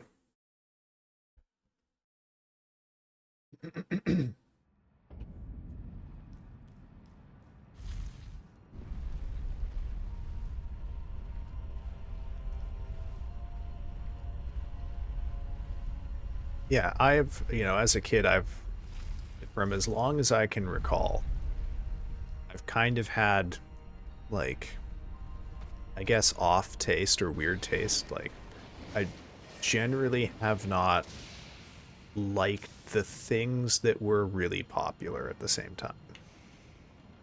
Soggy apples. Oh no, I might miss. Oh no, no. Soggy Apples, she's the only friend I told about you. I'm just surprised to say that she enjoyed your streams. She gets bored easily. Well, hey, Lavi, I don't know if you know this, but it is incredibly rare for a streamer to get word of mouth marketing like what you did there. So I have to say I feel uniquely honored. There are streamers much bigger than me who have never had that. So you've done me a rare honor here, and I I don't fully know what how exactly to say thank you in the right way for that. So please accept my gratitude here. And I'm sorry that I prefaced this with a long and terrible story about people getting their brains drilled out. Oh yeah, it'll definitely be another week.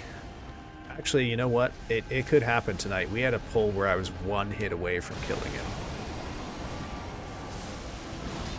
It can happen. It is possible. Okay, let's avoid that. Oh, no, we're getting this tail attack again. Not going to bother trying to dodge it up close. Let's see. Oh, tail swipe. Did miss that. That's just something I've noticed. Like it's so rare you don't even hear people talk about it all that much.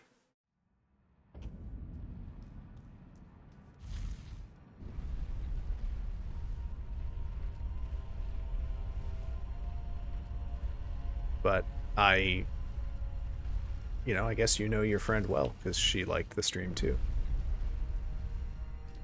Friday, I know I mentioned in the Discord that I was thinking about reading some Edgar Allan Poe stories on Friday, and I may still do one of them, but I did realize that the 3 stories that I picked would take 4.5 to 5 hours to read out loud, and that's a lot to ask people for.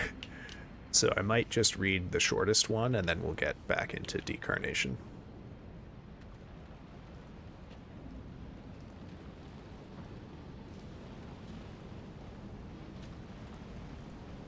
Yeah, how has life been for you, Labby?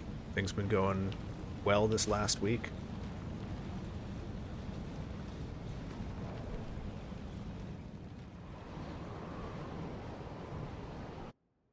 If Axe gets back before stream ends, make sure we by you I mean all of people in chat, not just you specifically.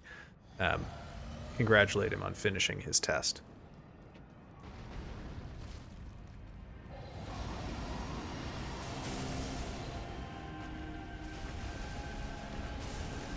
Yeah, I don't think a 4.5 to 5 hour long reading stream will go over all that swimmingly.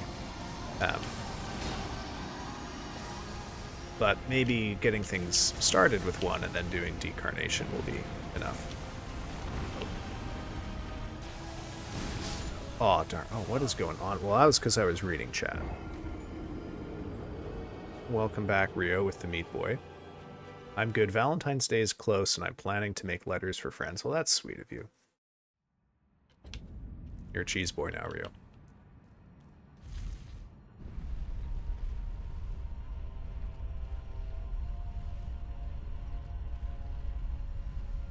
I did have I had a dating sim game lined up for stream.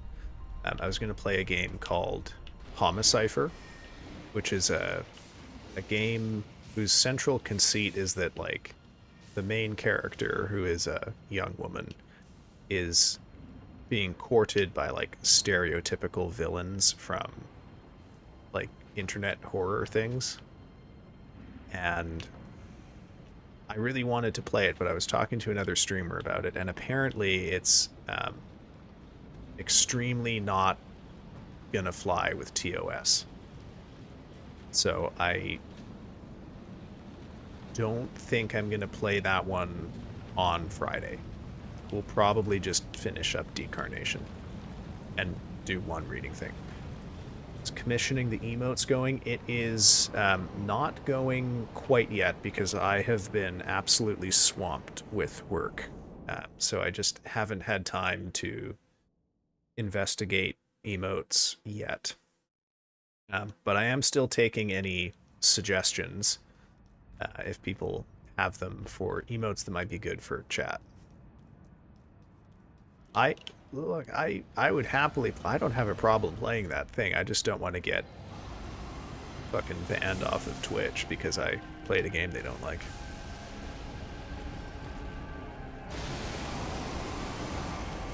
Apparently it is a little too spicy for Twitch, even if you put the content warning up. Oh, what is going on here? I have two artists in mind. They are both artists who did emotes for other streamers I know.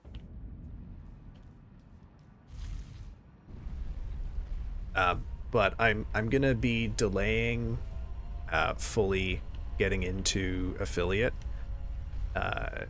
probably until next week, just because I have so much going on in the next 3 days that I just don't think I'm gonna have time to deal with it. Plus I need to like take a breather and like get my head in the game here. But yeah, I have two artists, and yeah, I'm gonna need tier 1, tier 2, and tier 3 emotes, but like no one's gonna tier 3 sub a fat old demon trapped in a painting, so I think I will on another week of I'm sorry, Lavi, I will try. I promise to not force people into another week of this.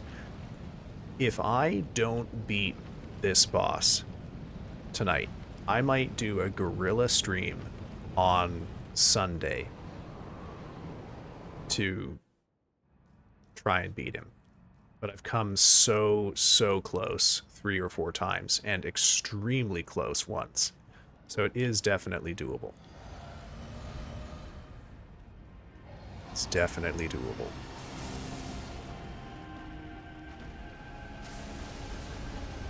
Okay. However, it's not going to happen if I keep getting killed by the lightning right at the start of the fight. Bad habit I've picked up, trying to get a little too greedy with those openings. Okay, one more coming. No? Interesting.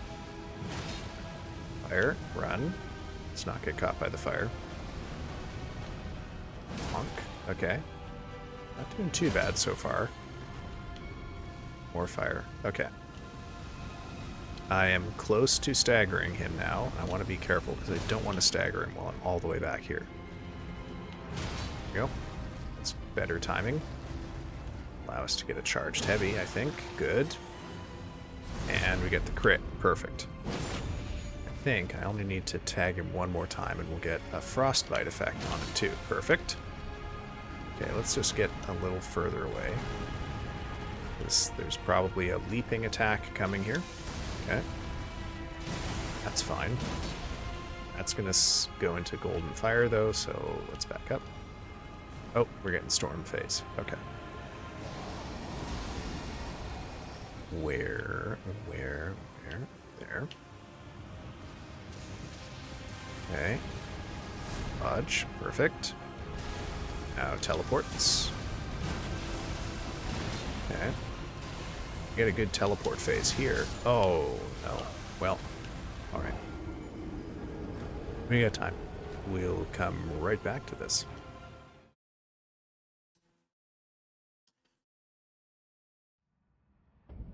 How are you doing, Rio? I think I've said hi, but I've neglected you, man. How are things going for you?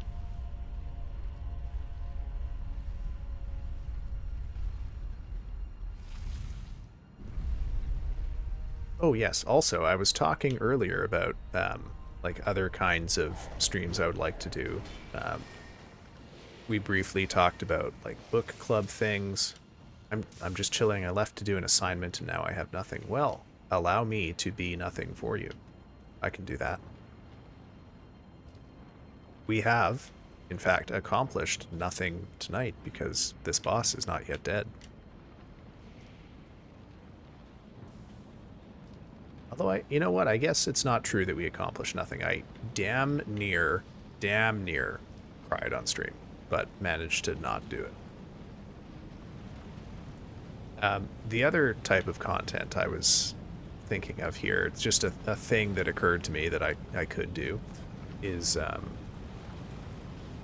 yeah, I could cry on stream. That'll be my content. It's just me weeping. No.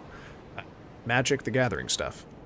I thought I might do like tier lists of flavor text because I might be the only person in the world that can be put off buying a card if it has bad flavor text. So that could be fun. I don't really know how long something like that would take, but I would definitely be down to try it if there is interest. But that is another thing where I look at it and I think, this sounds great, but I really shouldn't do that when I have, like, single-digit average viewers. That's the kind of thing I gotta wait for. But, you know, keep on my grind, keep doing things, picking up people who watch the stream, and, you know, we'll be there maybe sooner than I think.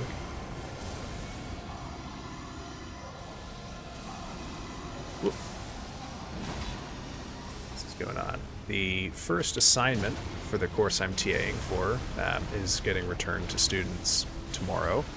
I'd say they all did pretty well. I'll have to keep it kind of general because I don't want to expose too much about the assignment itself or the class, but it required them to do some fairly thoughtful and interesting analysis of a work of scientific writing. And I would say, you know, by and large, they all did pretty well. What I did not see, and what I was expecting to find, is students trying to do it with ChatGPT. So maybe they, you know, either they're getting too good at hiding it, or I just assumed that, you know, humans made all the mistakes that the robot made. And then... He's loved the wing attack these last couple pulls. Okay.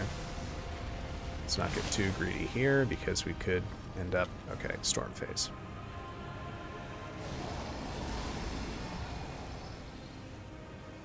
Yeah, so the novel I've been reading, The Magnolia, is quite good. I will say I don't think it has the sort of stylistic depth of something like Cuckoo. Its style is kind of, I won't say plain, but it's not going to win any award. I'm going to die. ChatGPT became popular as soon as I graduated. What a shame. That is not a shame at all. If you have kept yourself from using it, you are in good shape.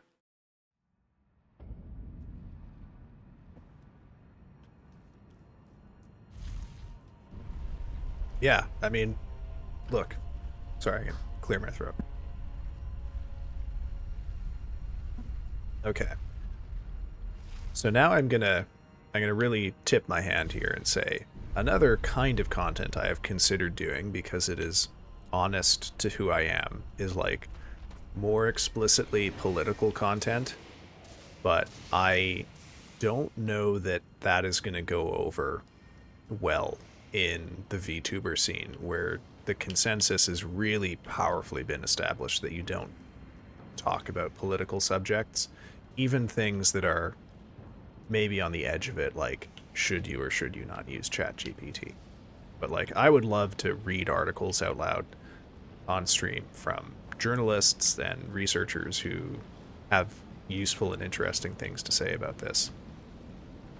But the main metaphor I want to offer on ChatGPT here is that, like, you know, a lot of people say it can't do anything, and that's not, I think, strictly true. Like, very, very simple kinds of writing tasks it can kind of do. Although the problem is that there's always a risk it will add something into what you asked it to do that you didn't anticipate, because it has a tendency to just make shit up.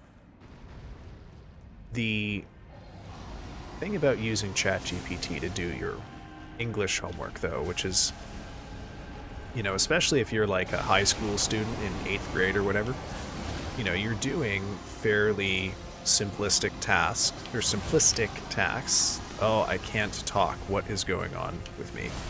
You're doing fairly simplistic tasks because you're still learning and you're not ready for the more complex ones yet. So you think, oh, I'll just use ChatGPT because ChatGPT can do it. And because they're simple, it kind of can. Like, it can tell you who the main characters of a novel are. So what I learned is that weak signal equals I can't send anything in chat. Oh no, you got disconnected from the chat because of your Wi-Fi? What the fuck, why did it work now? Ignore. Oh, is that message embarrassing for you, Lavi?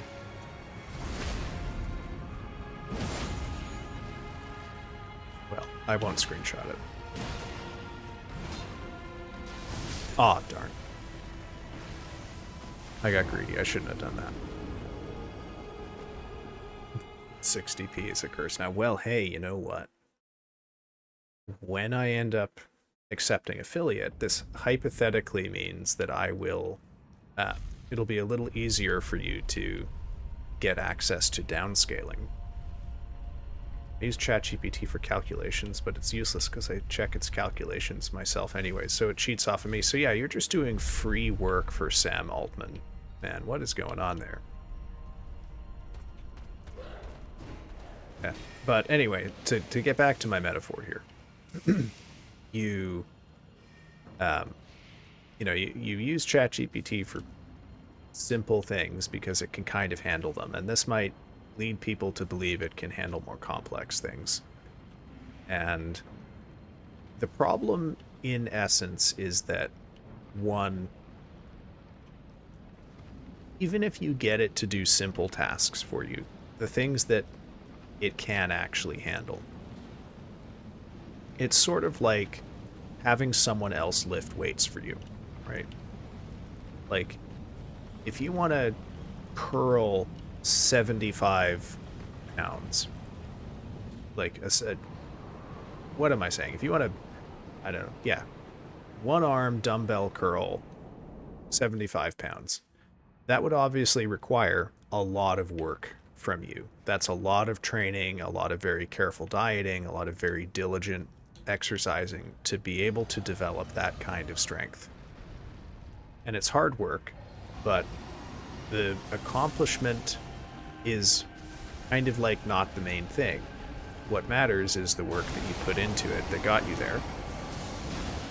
Because since you put that work in, you can keep going, and maybe you can curl 80 pounds in another month, right?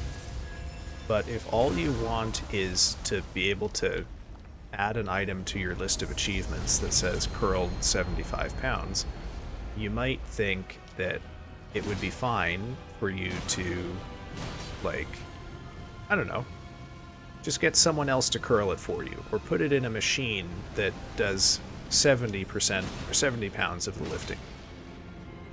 And then, you know, you technically curled it.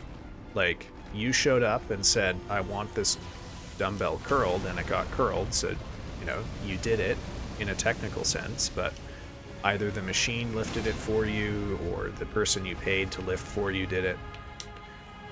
You know, getting ChatGPT to do any writing for you is like paying someone to play Path of Exile for you so that you can say you're a world-class Path of Exile player. Yeah. Because the journey is important too. It's the process, right? Writing is not only a thing that you learn how to do, writing is a thing that you use to learn.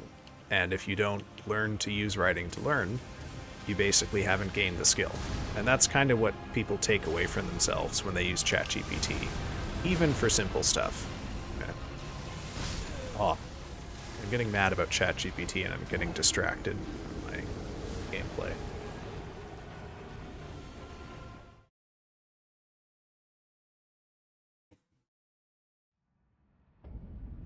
Yes, no one uses ChatGPT well. They get so mad that they got caught that it's embarrassing.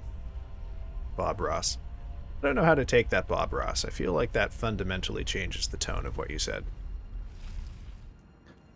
It kind of depends, Rio. Like, it's very obvious to me when a student gives me a paper that is written by ChatGPT. The thing is that I'm in an unusual situation as a TA where, since I'm not the professor of record, I can't really do anything about it.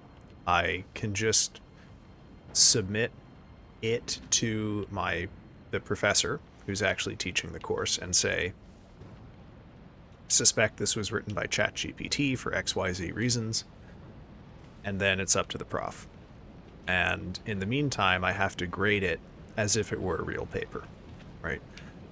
And I have been in more than a few situations already where the prof just did nothing about it because they didn't want to deal with a ChatGPT like paper accusation.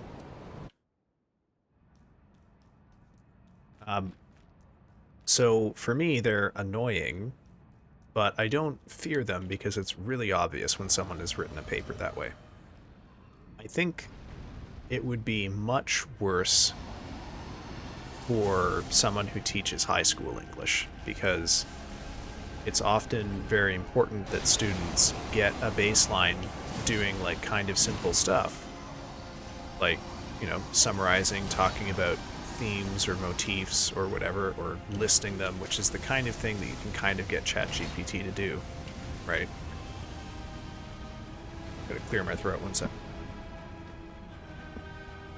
Because of course, one of the things that we have learned about ChatGPT is that it has access to all manner of bizarre databases. Like, it has, for example, all of the papers that have ever been submitted to Turnitin.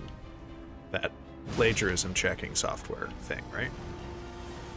So if you are asking your students to write about a thing that everyone in the world has read, like you're asking them to write about the theme of betrayal in Macbeth, well, the problem is that ChatGPT can sort of give you the average of what everyone has said about it, because it has access to 100,000 papers that 100,000 bored high school students have written about ChatGPT, or have written about Macbeth,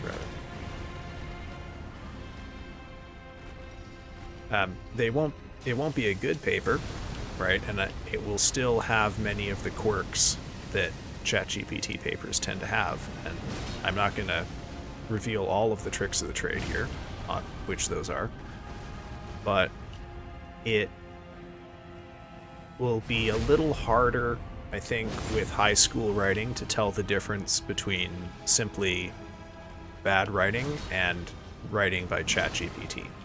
So in high school, it's going to be harder, for sure. But where I stand here, I don't fear it that much. I mean, you have to accommodate it. Hey, Axe, welcome back. Oh no. How did your test go?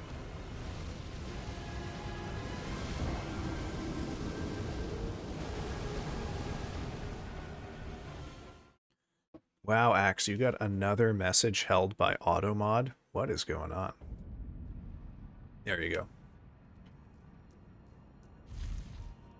Is this a test on sensors? No, it's fine.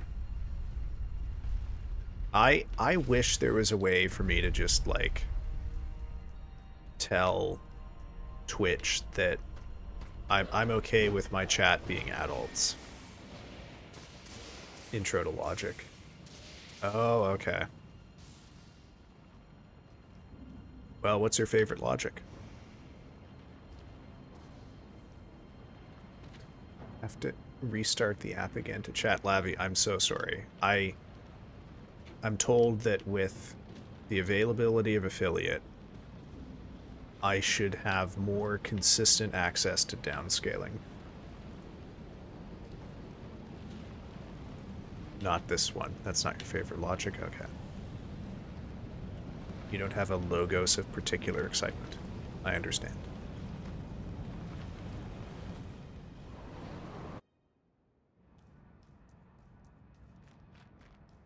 It's all sentences and stuff? Okay. Ah. Reading comprehension, is that it? Or you have to, like, make inferences based on the written text?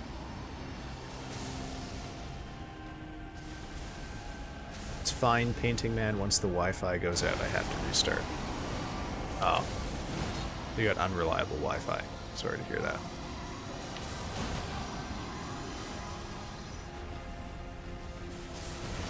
Oh, shit. Oh, we're getting a nuke right away. Painting Man, dang.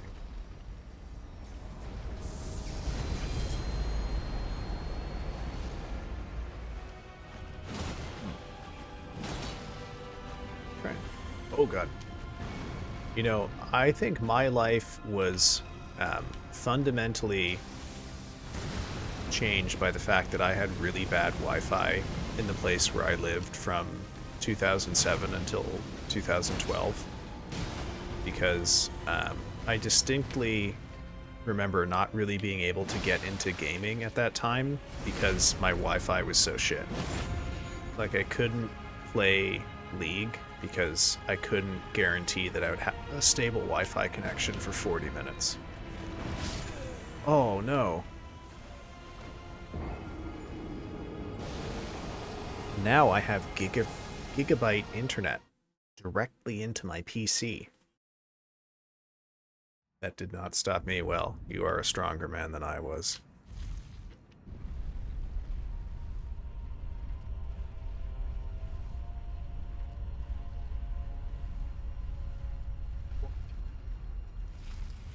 I was playing that game while it was handing me one out. Oh, you were a bad boy on League, were you? Okay. Also, what do you mean isn't Bob Ross just a huh emote? I mean, I, like, what it feels like... Oh, no, he just kept... Oh, because it was disconnecting you, so it would give you bans. Gotcha. The test isn't done. I have all week to... Oh, I see. Okay. Just... Ah, gotcha. Gotcha.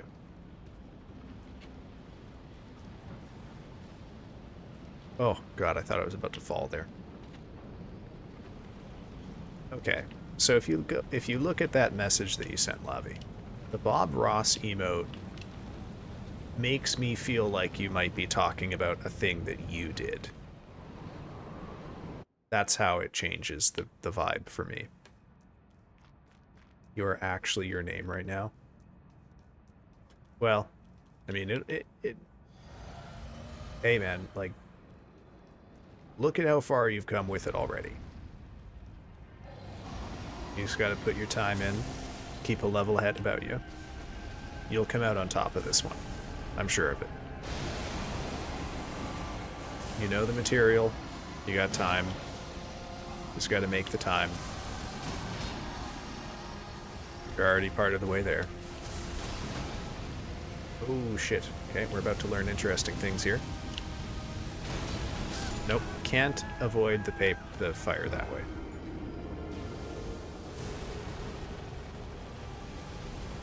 Yeah, like the Bob Ross one, I don't know, it feels guilty in a way. I get a sense of guilt from Bob Ross.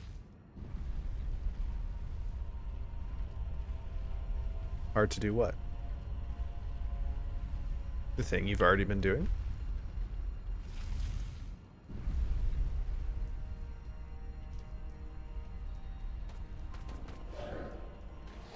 But you've already been doing it.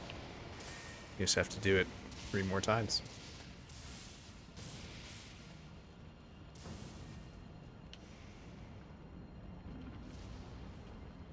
Oh, okay. Your schedule is not reasonably open. Yeah. Focus on the easy parts. I usually cram like 30 minutes after an exam and study the things I know best. Usually works. Not 100%, but still. Been here for like 3 hours. Yeah, well, okay, so you have a time budget. You gotta divide up those 12 hours. I have a very bad philosophy and the subjects... Oh. I have a very bad philosophy for exams, and then Axe says, also this subject sucks. And now my chat is rebelling against me, Lavi. I will spam this emote out of spite, because how dare you assume this emote makes me a troublemaker. I can't say it was just the emote. It changes the vibe of the whole message. Therefore, I don't know. You reflect on your own decisions here, okay? It's not just my fault. Oh, Axe, not not that thing that Mochi was spamming. Oh no, not this.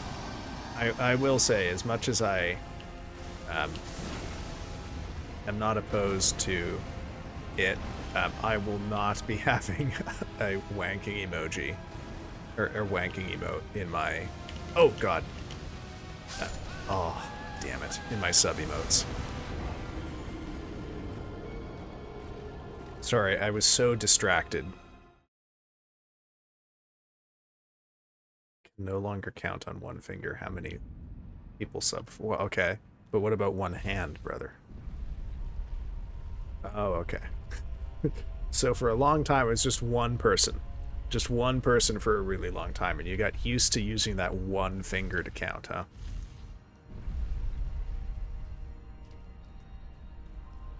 Hey, welcome to the club, dude. I feel you. How do you think I feel? I've been trying to kill this fucking dragon for like 12 hours and haven't managed to do it. Blasting me over here while I'm down. Look, I have to take my pot shots when they become open, alright? I can't wait. I can't be an honorable man in a painting. I'm permanently in a position of weakness here.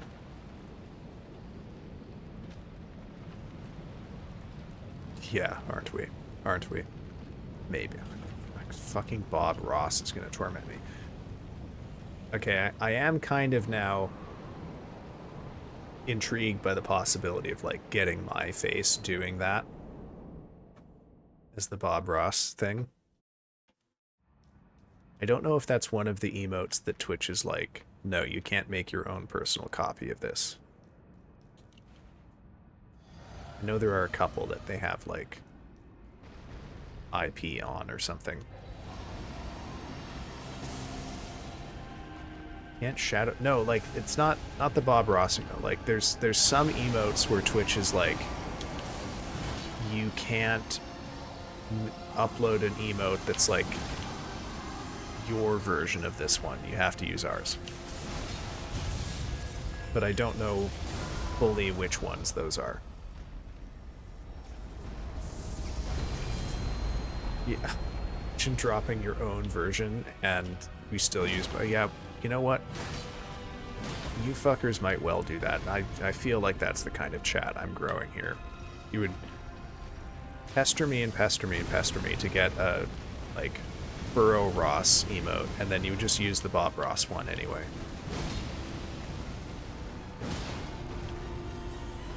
That's the... Oh no, I can't get a crit now. That's the community I've grown here. Darn. Okay. You would use yours? Well, thank you, Axe. We're full of troublemakers like Rio, though. Oh, no. Depends on what it looks like, though. It has to be cursed. I have to admit, I can't see precisely how cursed the Bob Ross emote is because I can only see it in a teeny tiny little window on OBS here. So I'll have to take your word for it. Well, actually, how cursed is it? 1 to 10, how cursed is it? Is Bob Ross?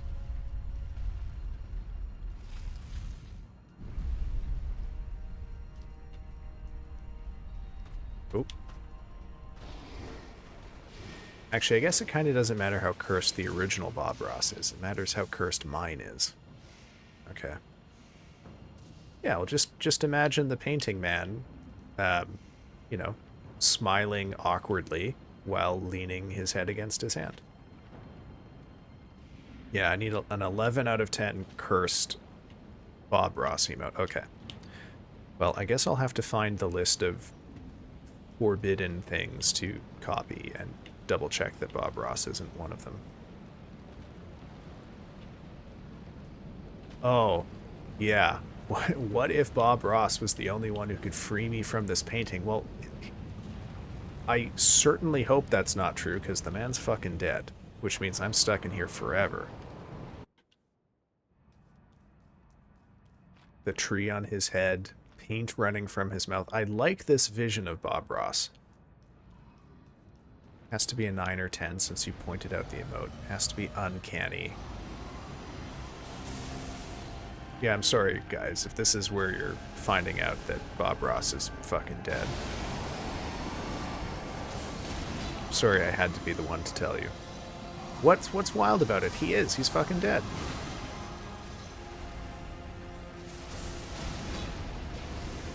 Oh, we got a nuke? Okay. Well, whoa, what on earth happened there? Is that not nuke? It's not malice, it's fear. Because I'm in serious trouble if he's the only one.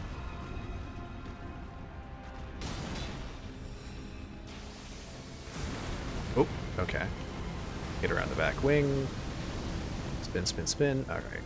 Pretty close to a stagger here. Yep. Probably should have held off on that a little more. But we'll take the crit anyway. Even though I don't have time to tap in with the heavy. Guess you're more of a pastel painting and not oil. I have no idea what I am. I did kind of imagine that I'm an oil painting. Oh, no. But I haven't really settled on it.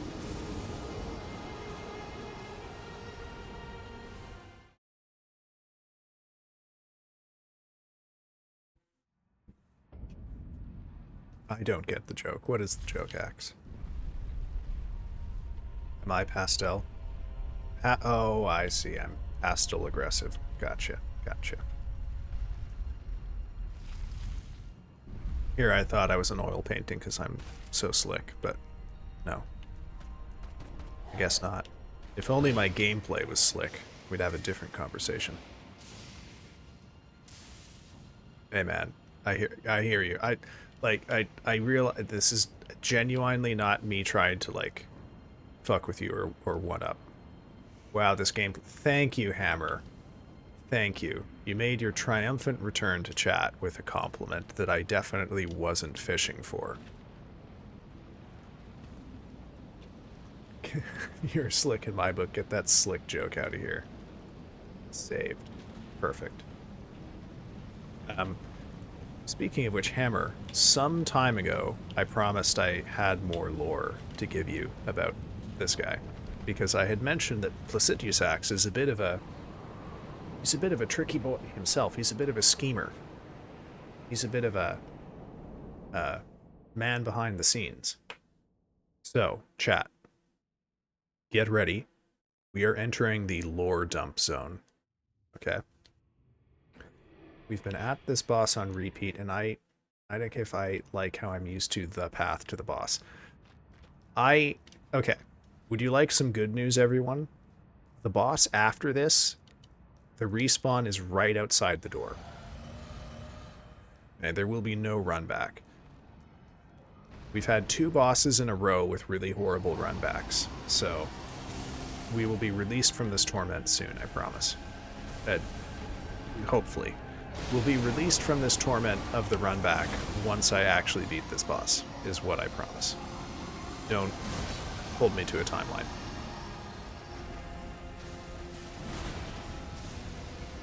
The run back could be so much worse. This is the longest run back in the game. Wait, is that true? I think the run back for Commander Neil might be worse. Oh no, I still have to do Commander Neil. Oh, that boss is gonna suck so hard. We thought this one was bad. Okay, lore dump. Great.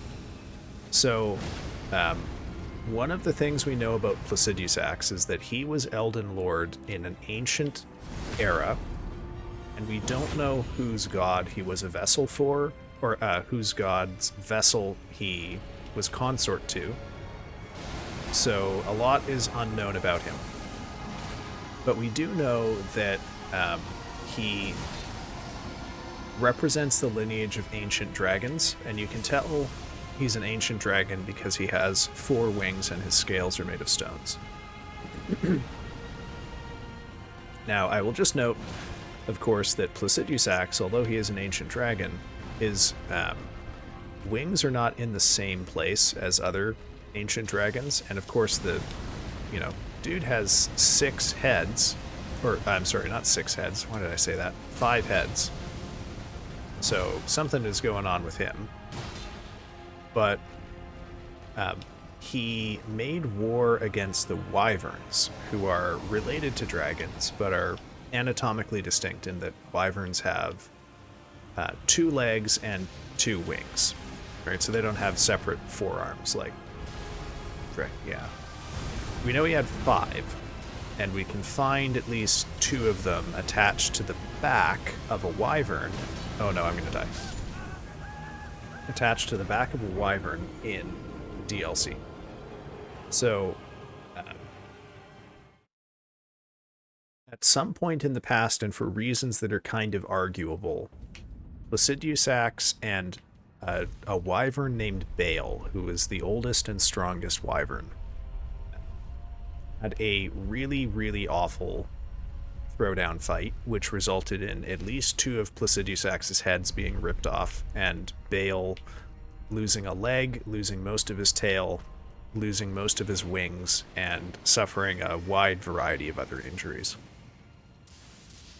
And Placidusax presumably retreated to this place, Farum Azula, after that, and Bale retreated to a mountain in the Shadowlands.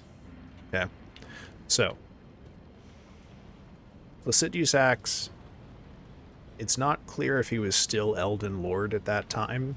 Like, we don't know if this fight is recent or extremely old.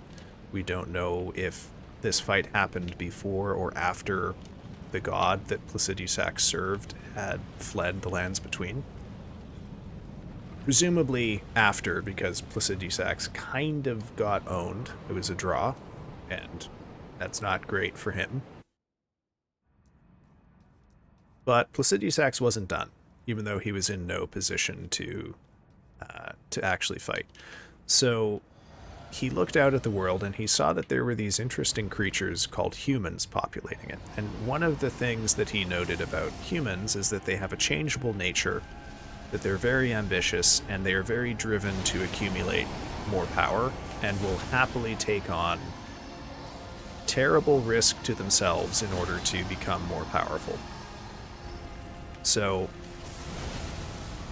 Placidusax thought, okay, I think I can use this to my advantage, because I'm mad that the wyverns are showing up all over the Lands Between. They're starting to outnumber the ancient dragons. But I don't want to get my own hands dirty. I want to make this, my job. I bet I can trick I bet I can trick the humans into doing my work for me.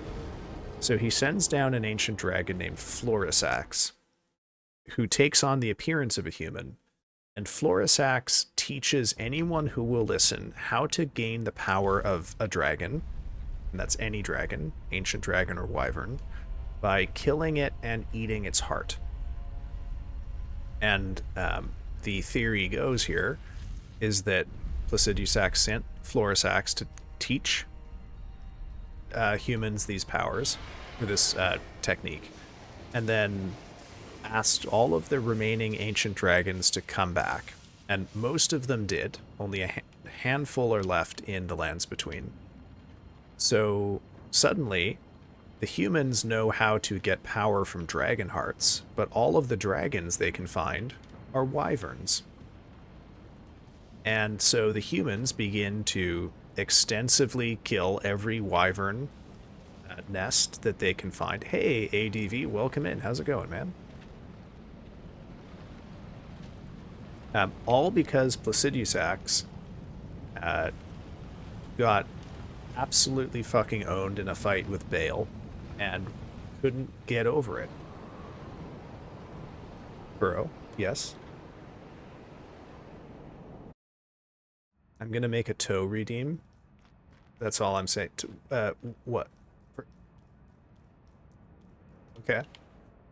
I'm sorry, am I getting raided and my alerts aren't working? Is that what's happening here? Please tell me if so, because I'm befuddled old man. Okay, I don't know what to say about that, Jammy, but I believe that you are committed to whatever bit this is. I didn't see a raid alert. Okay.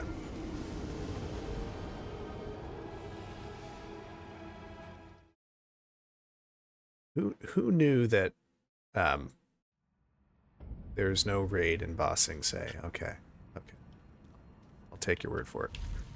Who knew that something as simple as getting two-factor authentication set up would so totally fuck up so much of my stream? Yet here we are.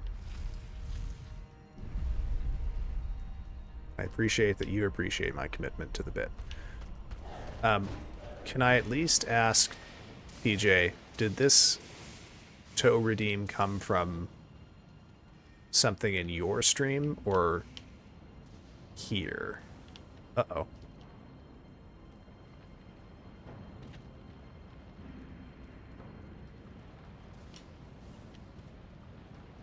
Also, Placidusax is still around. You can drawing the feet for your... Oh, I see. Okay. Noted. Placidusax is still around, and you can meet them in the DLC. Sucks to be them. They've been in the appearance of a human for so long, they can't turn back into a dragon anymore. I thought it would be funny, lucrative. People love feet. Wiggle, wiggle, oh god. Don't remind me of that song here.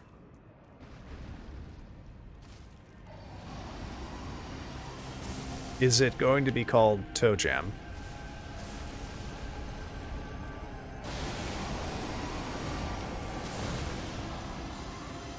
Oh, okay. Let's get another jumping in. Again. Okay, that's a better opener than I've been having. Oh, rocks. Oh, maybe. Okay. Yeah. Yeah, do that. Make people feel a little guilty for using the toe redeem.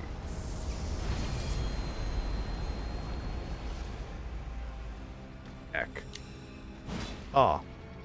Oh, this is what I get for looking at the game in OBS. I'd almost completely beaten that habit. I guess I did technically do that one other time tonight, so... Oh, oh, oh, okay. Okay, we should be due for... stagger. Oh no, I got greedy.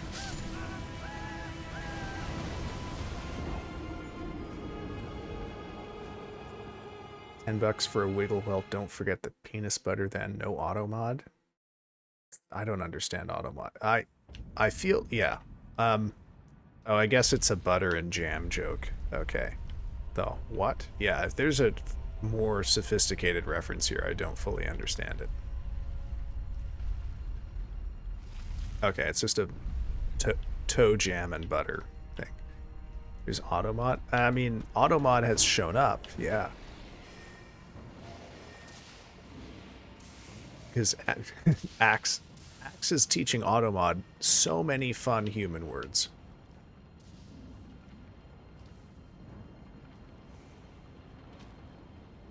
And every time I approve a message that Axe says, Twitch informs me that it has learned that certain phrases are acceptable.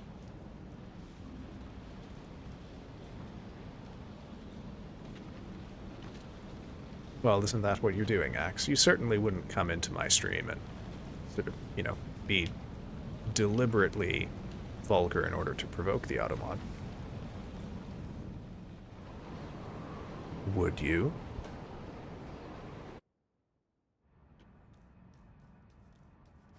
Actually, don't answer that. Oops, too late, you answered it. Yes, good. You got... Oh, yeah. You got modded for the hog line? What line was... Oh, the line about me having a huge hog. Yeah, I remember that. In fact, I remembered the thing that I said when I allowed that message to go through. I'm not going to repeat that here because it won't make sense if we're not watching Bloodborne card. Oh dear. Sorry, I feel like we're traumatizing Lavi tonight.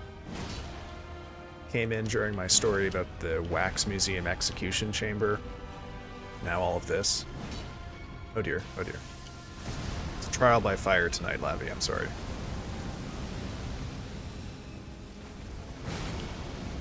Oh yeah, you know what else was exciting? Night Rain info dropped today. And a release date came out too, so Elden Ring Night Rain will release on May 30th. And I will be teaching a course by that time, so I will probably not have a lot of time to be streaming. But once Night Rain drops, I'll try to stream on release night, just, you know, for the memes. But I'll probably spend a couple weeks, you know, being a Night Rain content farmer in the first couple weeks of June, so just be aware.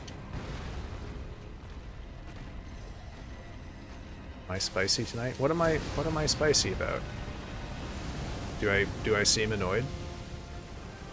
If anything, I think I feel like I'm a little sad tonight, because tonight was like the closest I've come to actually crying on stream. When I was talking about something which I won't repeat here. Oh.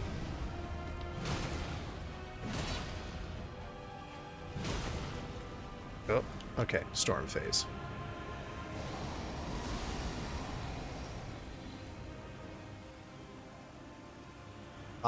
Okay, the thing about not wanting to cry on stream is more that it's not so much that I would be like bothered if it got clipped or something. It's just, you know, it's like, I don't know what he means by spicy. I don't know. Some people mean spicy like, you know, like they say a kitten is spicy when it hisses or bites at people.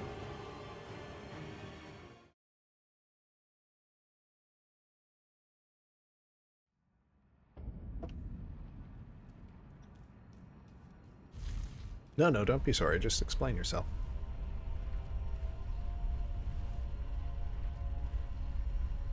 I don't know what spicy me is. But I'm a man of the people. Or is it just that I'm biting? Feisty, okay. Gotcha.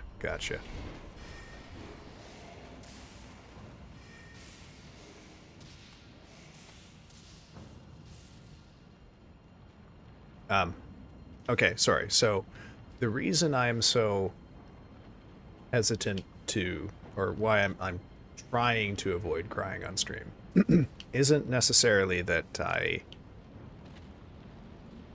I'm worried about like clips or whatever. I'm just kind of wary of letting that become, like, I don't want that to become a brand for me, you know?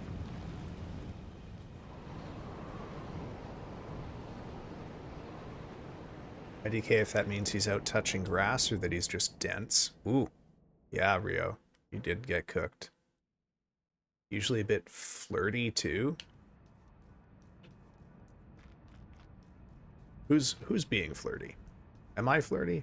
Do I give that impression? I don't know if I give that impression. Not my intention, but amazing.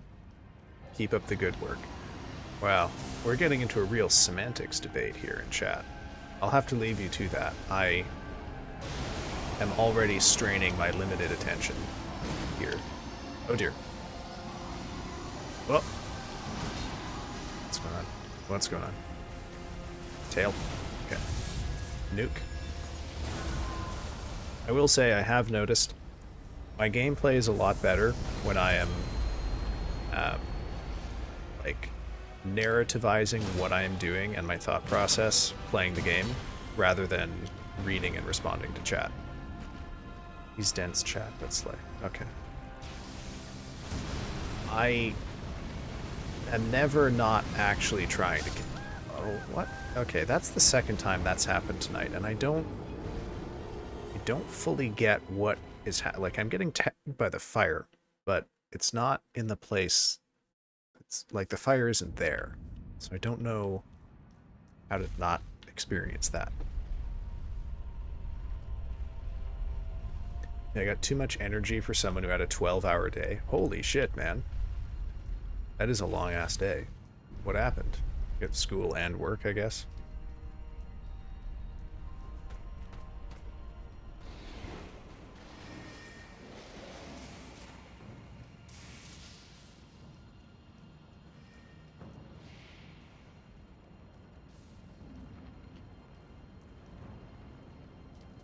Yes, but you've also had a busy day. Am I recalling correctly, Axe, you were also at school today too? Decided to drop in for basketball because the caffeine didn't wear off? Yeah, so you too, Axe, have had an incredibly long day. I mean, if you've already finished a quarter of the test and you put 3 hours in, it would probably just be useful for you to set it aside, get some rest, let your brain relax. 40%. Oh, shit. Okay. You're still going, even while you're chatting. Admirable commitment to chatting. But I have to say, Axe, as a teacher, I have to advise that you focus on school. So, if the choice is chat or school, you gotta pick your academics, brother.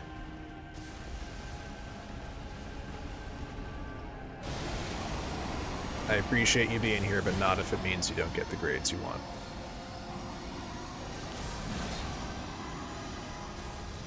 Chat is academic, are we? No. Ooh. Oh, that was odd right there. Oh, that's not the problem I got all days. Okay. Oh, it's just so boring. Gotcha. Gotcha. Oh yeah, humble bragging in chat, huh? All right.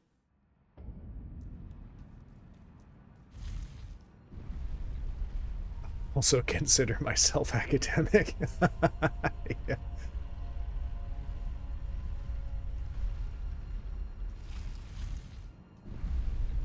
Distractions too. I didn't mean like bragging. No, I know. I'm teasing you, X.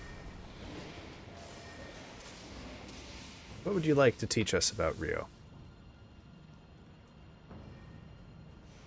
Oh, oh, oh, shit. Oh no. Oh god. Have to do that at least once a night too.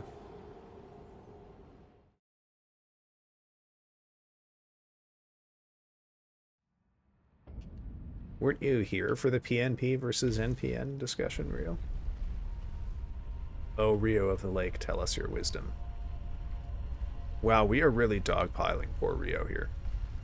Plug and play.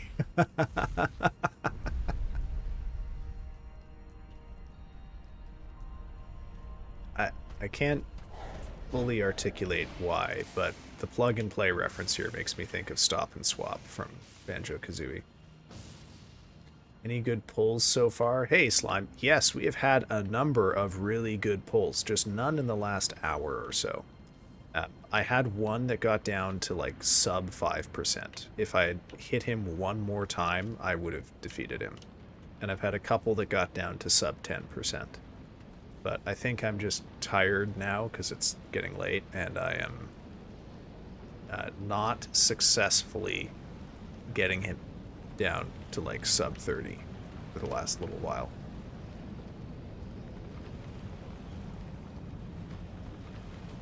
I don't know enough about things. I'm a jack of all trades, and fair enough. Oh. Lively Bell, if we throw what at you?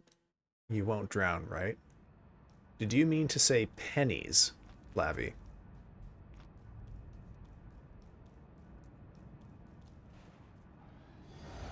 I probably won't drown, might bruise though. Man, if...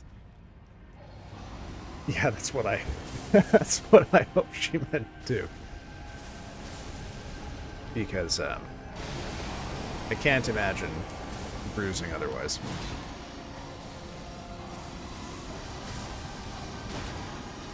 Oh, I didn't notice. Okay. Well, we won't roast you. Yeah, pennies. Whoop. Oh. Whoa. Okay. A miracle that I survived that. Oh, I might not survive this, though. Okay.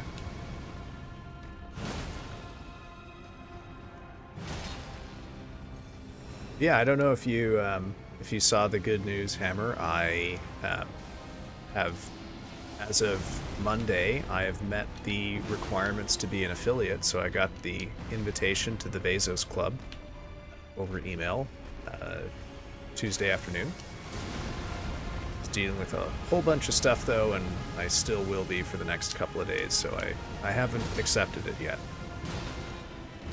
But I did want to point that out, Hammer, because you have been here chatting with me since my very first stream, since the Fire Giant streams back in December.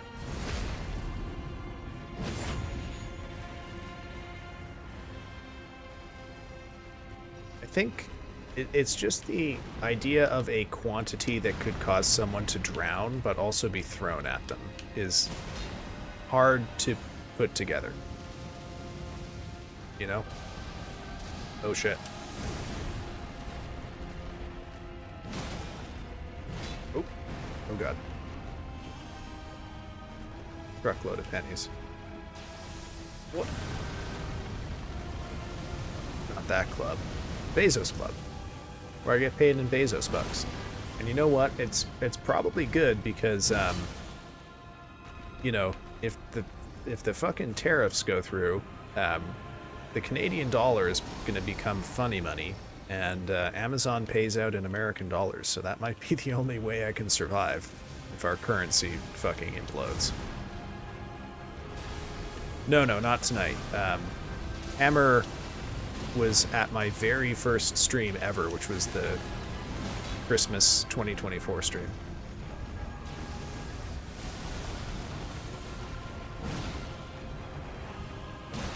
Thankfully, they do allow you to just deposit them into your bank, which is great.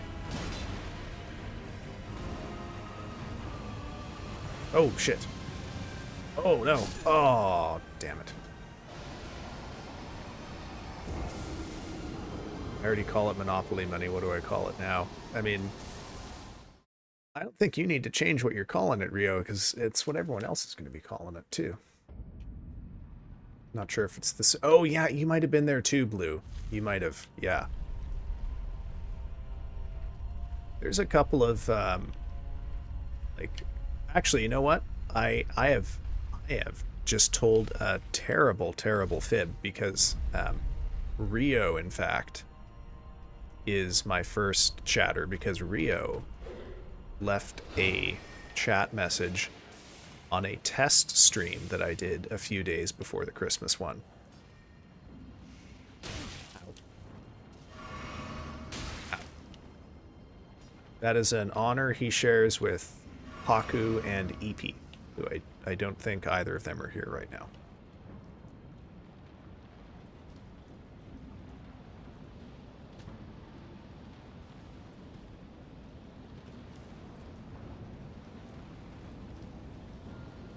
Yeah, I don't know if you and Haku has ever been in the chat while you've been here, Lavi. But you know the music that plays when I go on break? Haku made that. That's an original song from him that he very kindly allows me to use on stream for my pauses and breaks.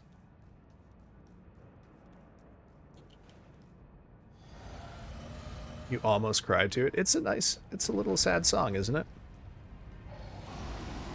I deliberately chose my intro. Oh, mostly because you're dying from the test. I see. Yeah, like I chose my music to be a little kind of sad and down tempo because I wanted my streams to have a sort of more, I don't know, sedate vibe. I wanted them to be, I don't know. I kind of don't know exactly what I'm expressing here, but I wanted it to seem a little more reflective and open to melancholy, I guess. Yeah. Because, you know, the one thing that I can't be, and this is no criticism of the people who do manage to pull this off, is I can't be like I can't be Mr. Positivity. I'm sorry. Yeah. Well, let's say that, yeah, the bald, yeah, thank you for reminding me of that. Look, I didn't realize what the combo of Carrion and Nightmare Cart would do to that stream. I'm just glad that there's no hog cranking jokes in the emotes right now. Oh, but oh god, all of the cursed shit that we produce in this stream. Danklord Placidusax, gonna 420 blaze it. Oh.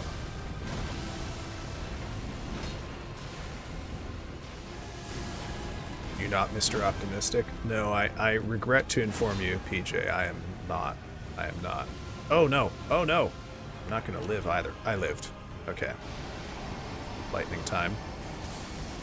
Let's keep going here. Let's keep going. Okay. Should be due for another stagger here soon. Okay, I got more of that attack. And... oh, that one is so fussy to get out of. Okay, we're gonna do one more pull tonight, guys, and then unfortunately I gotta call things for the evening because I still have stuff I gotta do for work before the end of the night. So, other than that, I will say I do, for those of you who are among us, that's a weird phrasing, that sounds like I think some of you are dead. For those of you who are here and listening to my voice right now, I do have a very amateurish Discord, which I have not really been able to do much with over the last couple of days because I've been so busy. But I will link that in the chat before we part ways here. And, you know, you can also follow me on various kinds of social media. I have a Twitter, I have a Blue Sky. I don't really, I'm probably going to wind down the Twitter increasingly and probably just use it for announcing streams. I'm more active on the Blue Sky. This is as much so that I don't have to check two separate platforms all the time. I really only have time to very briefly scroll one of them, so it'll be the Blue Sky, I think. Other than that, I will have another stream on Friday at 7 p.m. Pacific Standard Time. We'll read at least one Edgar Allan Poe short story, and then we will try to finish Decarnation. Based on what I've read from other people who've played it and where we are in the game, we have probably another 2.5 to 3 hours of content left, so that should be enough for a stream if we include the short story. I thought you were going to say I have merch. Oh, I am too green for merch here. Oh my god. Whenever I hear streamers talk about merch, it seems like it is the biggest nightmare they have ever experienced in their life.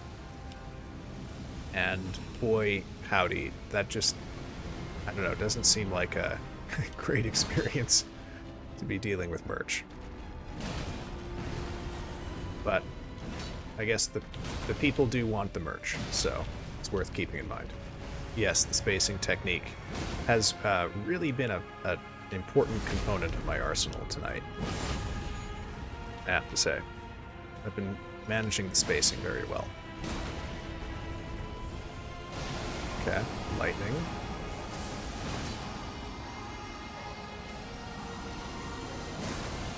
Okay, another lightning to run from. Okay, storm phase. Oop. Oh, so I saw Stormy is gaming. Stormy is... yeah, I guess it is Stormy is gaming. I saw that Stormy is streaming a bunch lately, which is good. I haven't seen her online for a while.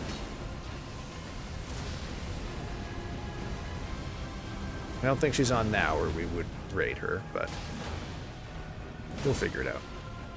I have a couple ideas on who I want to raid tonight.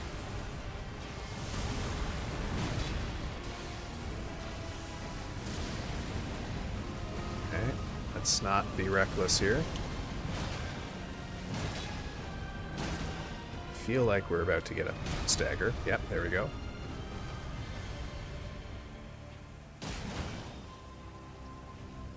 Ah, perfect. Thought I was too late for the crit on that one.